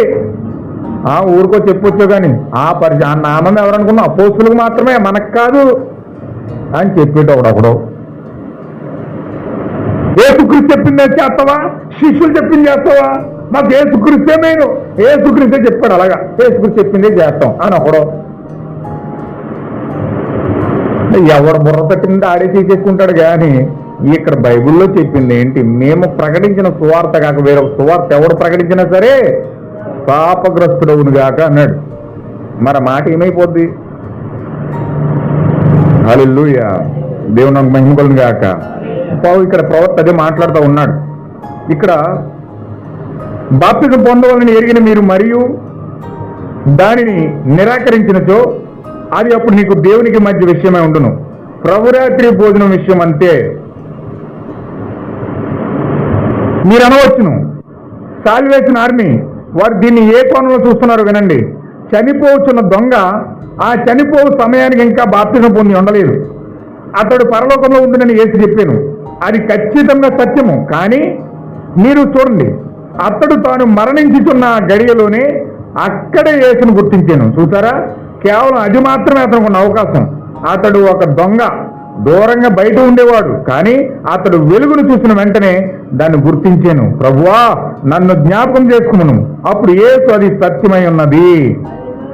హల్లెలూయా. సాల్వేషన్ ఆర్మీ అనే సంఘం ఇంకోటి ఉంది. ఇదో ఇంకో గొప్ప సంఘం. ఇదేం చేస్తుందంటే బాప్తిజం అవసరం లేదని చెప్తుంది. బాప్తిజం పొందుకోకపోయినా పర్వాలేదు, బాప్తిజం మనకు అవసరం లేదు. సిలువలో దొంగ ఏమన్నా బాప్తిజం పొందాడా? ఇలా వచ్చినది. దేవుడు మాట్లాడితే వెంటనే నేడు నీవు నాతో నా పరదేశంలో ఉంటావని చెప్పాడు, వెళ్ళిపోయాడు అంతే. ఆ దొంగతో చెప్పాడు, మరి నీతో చెప్పాడా? నీతో చెప్పాడా? వీడు అద్దకోడు వాదింపు కాకపోతేనే ఆ దొంగతో చెప్పాడంట. దొంగ పరలోకం వెళ్ళిపోయాడంటే ఈడు బాప్తిజం పొందుకోకుండా వెళ్ళిపోతాడట. అంటే సాతాను ఎంత కుయ్యెత్తుగా ప్రజలను మోసం చేస్తుందో చూడండి. ఎంత కుయ్యెత్తుగా ప్రజలను మధ్య పెట్టి మోసం చేసి ఎక్కడో చోట ఇలా లింక్ తప్పించాడంటే, ఆ గొలుసులో లింక్ తప్పించాడంటే వీడు అలా లింక్ తెగిపోయి వెంటనే వెళ్ళిపోయి పాదాలను పడిపోతాడు. సాతాడు బాగా తెలుసు. ఆ లింక్ కూడా తప్పిందంటే వీడు వెంటనే పాదాలను ఉంటాడని సాతాను బాగా తెలుసు. నేను తప్పిస్తే నాతో ఉంటాడు, ఇలా దేవుడి దగ్గరికి వెళ్ళిపోతాడు. నాతో ఉంచుకోవాలంటే లింక్ తప్పించాలి. నువ్వు వెళ్ళిన ఆయన చర్చికి వెళ్ళు, పాటలు పాడు, వాక్యం చదువు, వాక్యం ప్రసంగం చేయి, ఎన్ని కార్యాలు చేస్తావు అన్ని చేయి. బాప్తిజం మాత్రం పొందకో. ఎందుకంటే పిల్లలు దొంగ పొందలేదు కదా. వాడికి ఎలా ఉంటుంది? ఈయనోడికి ఎలా ఉంటుంది? అబ్బా పొందపోని పర్లేదట. ఏదైనా చేయొచ్చు కానీ పొందపోని పర్లేదండి. పర్లేదులే, బాప్తిజం అవసరం లేదు. అయితే నేను ఆడు ఇంకొకటి చెప్తాడు బాప్తిజం వద్దంటండి, పలా మాస్టర్ గారు చెప్పారు ఇలాగా. హల్లెలూయా. కానీ బాప్తిజం పొందవలని ఎరిగిన మీరు మరియు దాన్ని నిరాకరించో అది అప్పుడు నీకు దేవునికి మధ్య విషయమే అన్నాడు. ప్రభురాత్రి భోజనం విషయంలో అంతే. ఇప్పుడు మనము ప్రభురాత్రి భోజనం తీసుకున్నప్పుడు ఏదో ఇక్కడికి వచ్చి రొట్టె ముక్కలు తిందాం, నేను ఎలాగో క్రైస్తవుని అని నమ్ముతున్నాను కదా అని తేలికగా భావించరాదు. ప్రవక్త మాట్లాడుతున్నాడండి. కొంచెం జాగ్రత్తగా మీ చెవులు, ఆత్మ సంబంధమైన చెవులు ఇప్పి వినండి. ఆయన ఏమంటున్నాడంటే, మనము ప్రభురాత్రి భోజనం తీసుకున్నప్పుడు ఏదో ఇక్కడికి వచ్చి రొట్టె ముక్కను తిందామని, ఎలాగో నేను క్రైస్తవుని అయ్యాను కదా, ఎలాగో నేను బాప్తిజం పొందాను కదా, ఎలాగో నేను తీసుకోవాలి కదా ఆచారపరంగా అని చెప్పి ఒక తేలికపాటిగా నిర్లక్ష్య వైఖరితో గనక ఇందులోకి అడుగు చేయడం సరికాదు అని ప్రవక్త చెప్తా ఉన్నాడు. హల్లెలూయా. ఒక తేలికపాటిగా, ఏదో ఒక తేలికపాటిగా, ఏమంటారు దాన్ని, చలనం లేనట్లుగా ఒక వ్యక్తి అందులోకి అడుగు పెడితే పశ్చాత్తాపం లేకుండా, ఒప్పుకోలు లేకుండా మేము కూడా బాప్తిజం పొందేశామని ఏదో నిర్లక్ష్య భావంతో, అహంకార భావంతో ఇందులోకి అడుగు పెట్టొద్దు అని చెప్తున్నాడు ఆయన. హల్లెలూయా. కానీ మీరు గమనించినతో బైబిల్ ఇలా చెప్పుడు విందురు, అయోగ్యముగా తిని త్రాగువాడు ప్రభు యొక్క శరీరము రక్తం విషయంలో అపరాధి అవుతాడు. ఏమవుతాడండి? అలా గనక నిర్లక్ష్య వైఖరితో గనక ఇందులోకి వస్తే, మీరు అయోగ్యముగా ఈ పాత్రలోకి అడుగు పెడితే, తీసుకుంటే, శరీరం తింటే, రక్తం తాగితే మీరు ఏమైపోతారు? అపరాధి అయిపోతారు. అపరాధిని యేసయ్యా అని చెప్పి నీ జీవితాంతకాలం పాడుకోవడమే. విడుదల లేదు నీకు ఇంక విడుదల లేనే లేదు.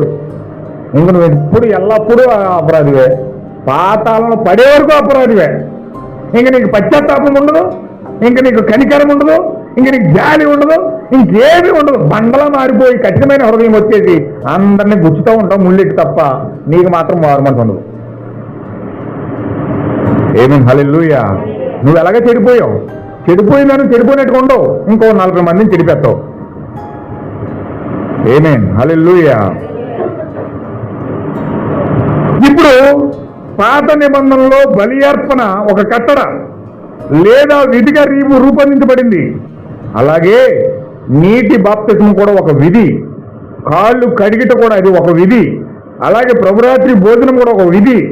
జీవవృక్షంలో ప్రవేశించు హక్కులు పొందుటకు వీలుగా ఆయన యొక్క విధులన్నిటినీ, ఆయన యొక్క కట్టడలన్నిటినీ, ఆయన యొక్క ఆజ్ఞలన్నిటినీ గైకొని వాడు ధన్యుడు.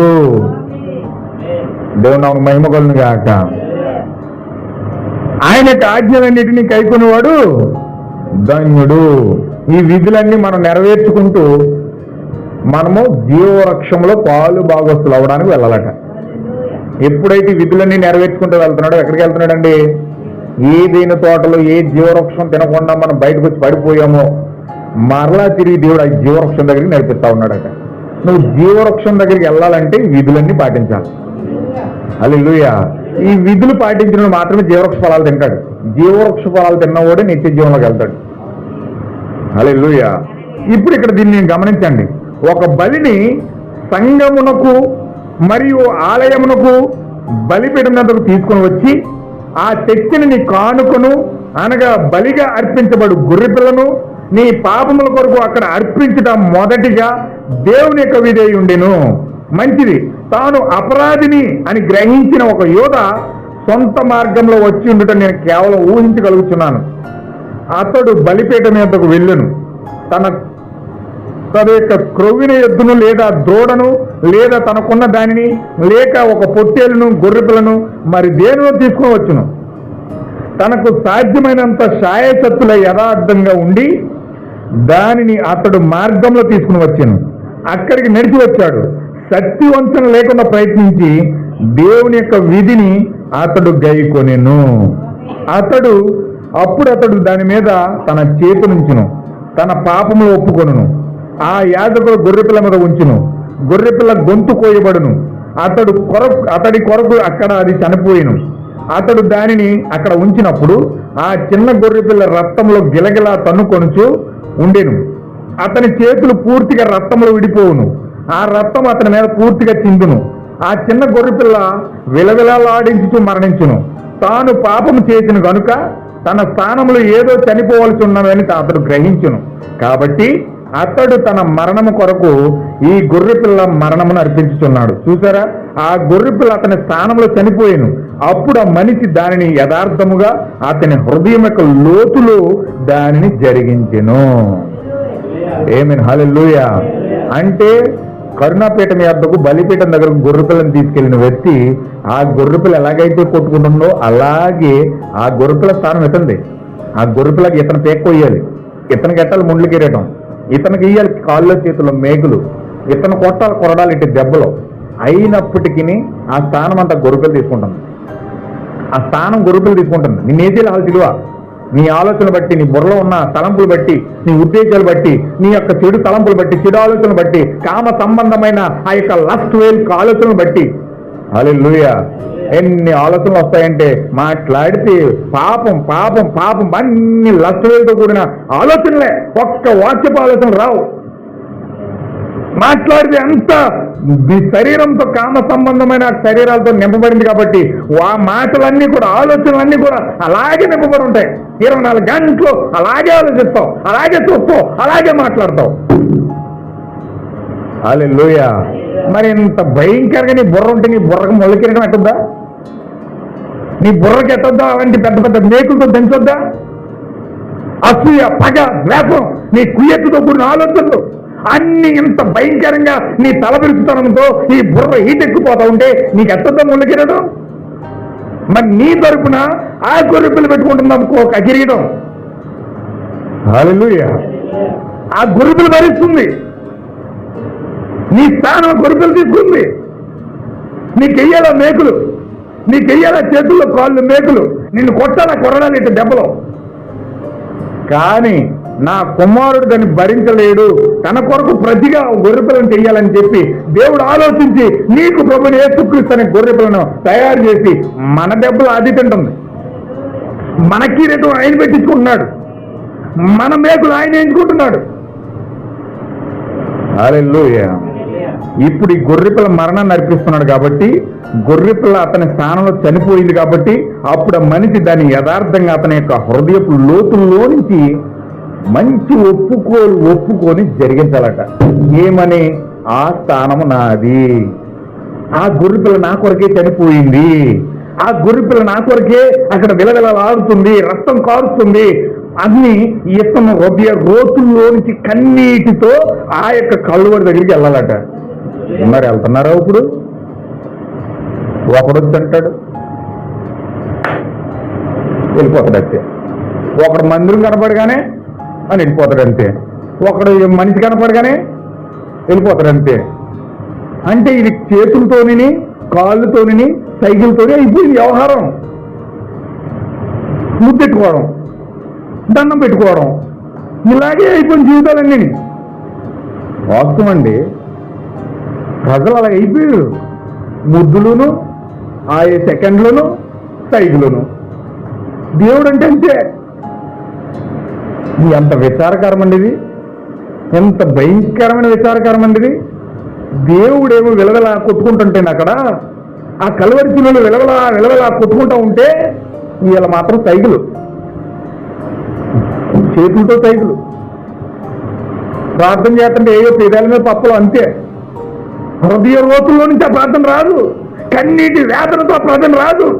నిజంగా యథార్థంగా అది స్థానం నాది, నేను చచ్చిపోవాలి, నా కొరకు నువ్వు చచ్చిపోయావు ప్రభువా అని నిజంగా ఈ బలిపీఠం దగ్గర బల్లగుద్ది ఏడ్చి గుండెలు బతుకుని రోధించే కాలం కాదు ఇది. మళ్ళీ గుండెలు నొప్పి వచ్చేస్తాయి, కాళ్ళు నొప్పి వచ్చేస్తాయి, చేతులు నొప్పి వచ్చేస్తాయి, తలపోటు వచ్చేస్తాయి. ఎప్పుడు కూర్చుందామా, ఎప్పుడు పడిపోదామా, ఎప్పుడు మంచం ఎక్కేద్దామా, ఇదే పని. వాస్తవం అండి. ఏం భరిస్తున్నావు నువ్వు నొప్పి? వాక్యం కోసం ఏం భరిస్తున్నావు నొప్పి? ఏమి నువ్వు అర్థం చేసుకుంటున్నావు?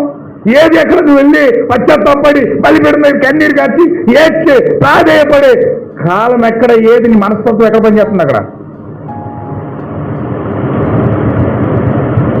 హల్లెలూయా.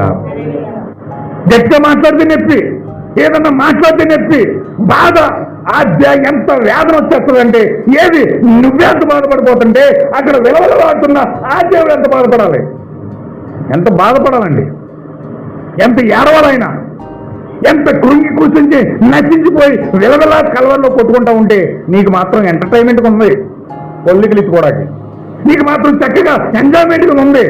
చచ్చి అంటే ఆటల పాట పాడుకునే ఆ ఆరాధన స్థలం కింద ఉంది నీకు. భయం లేదు, భక్తి లేదు.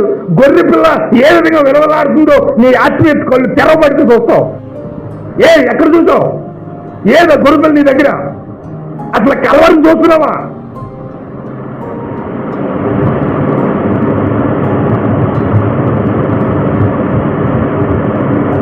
హల్లెలూయా. నాటి క్రైస్తవం ఎలాగైపోయిందంటే చాలా సెన్సిటివ్ మైండ్. దేవుడు ఎన్ని బాధలన్నా పడినాయి, నేను మాత్రం బాధపడకూడదు. ఎంత ఏడిపోయినా యాడ్ని ఆయన ఏడ్చుకుంటాలే చిల్లు, నాకెందుకు?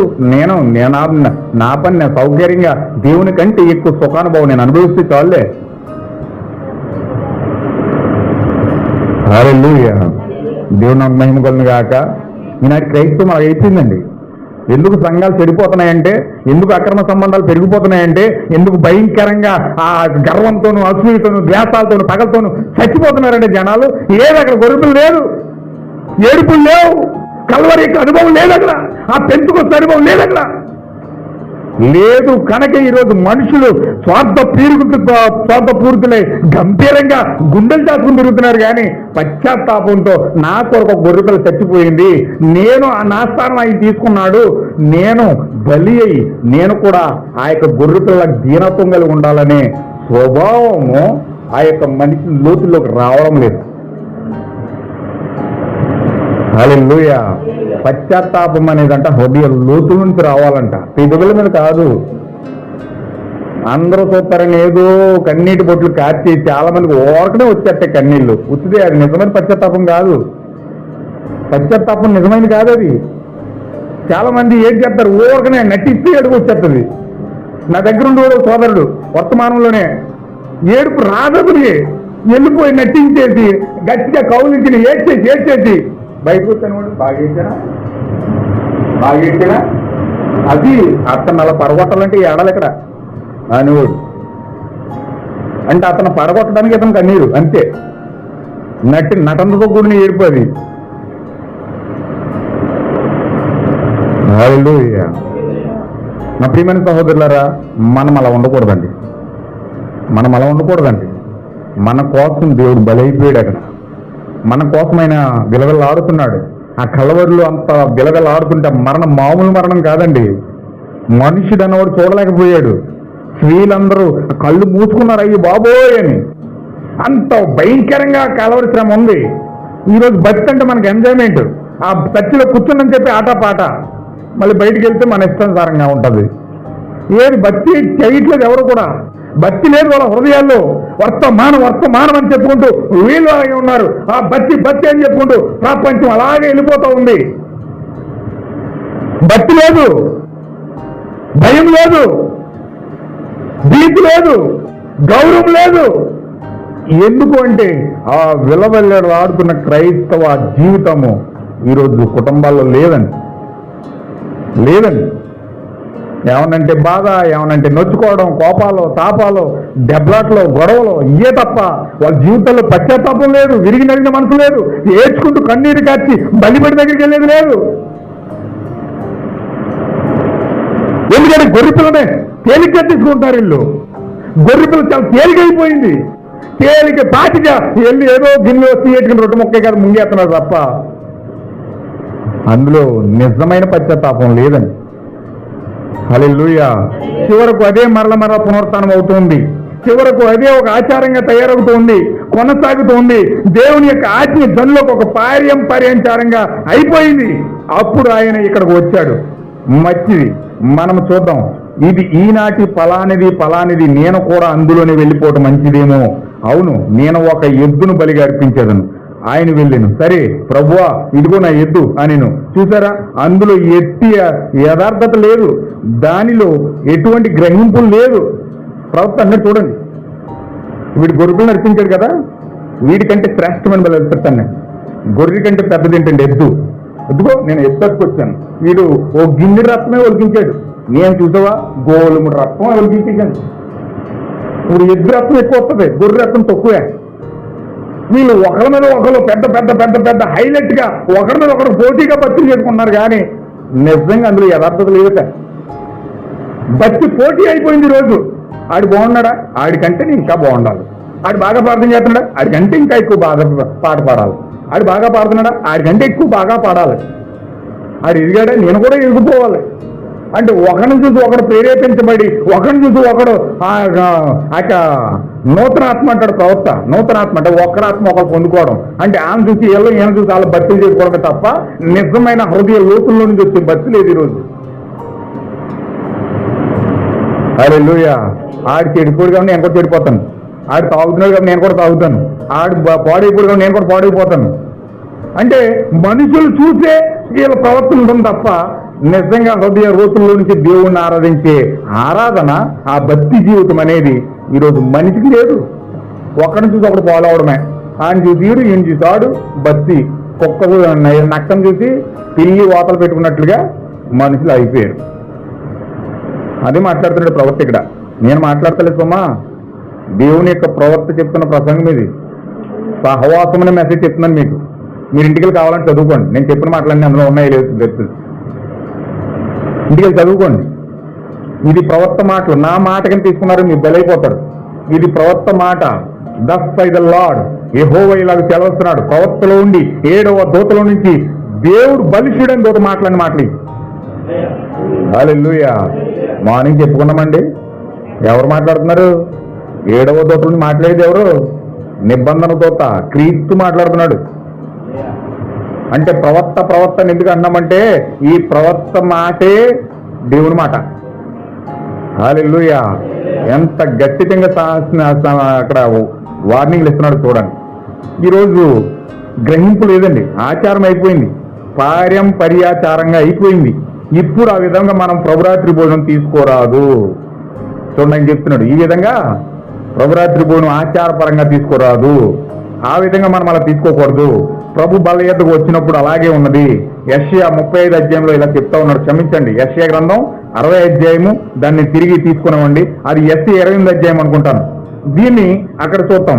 అదే సరి అయిన అధ్యాయం అని ఖచ్చితంగా చెప్పగలను. ఆయన ఇట్లు పలికిను, ఆజ్ఞ వెంబడి ఆజ్ఞ, సూత్రం వెంబడి సూత్రము, కొంత ఇచ్చట కొంత అచ్చట యెహోవా వాక్యం మాయకు వచ్చును. ఇదే నెమ్మది, ఇదే విశ్రాంతి అని చెప్పిన వాడు నత్తివాని పెదవుల చేతను అన్య భాషల చేతను ఈ జనంతో మాట్లాడుతున్నాడు. ఆయన ఇట్లు పలికిను, ప్రభు యొక్క బల్లలన్నీ వాంతితో నిండి ఉన్నవి.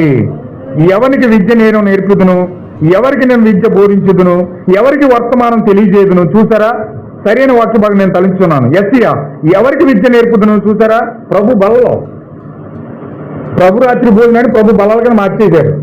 ఇప్పుడు ఆ ప్రభు బలాలన్నీ ఎలా ఉన్నాయంటే వాంతి వచ్చినట్టు ఉన్నాయని దేవుడికి.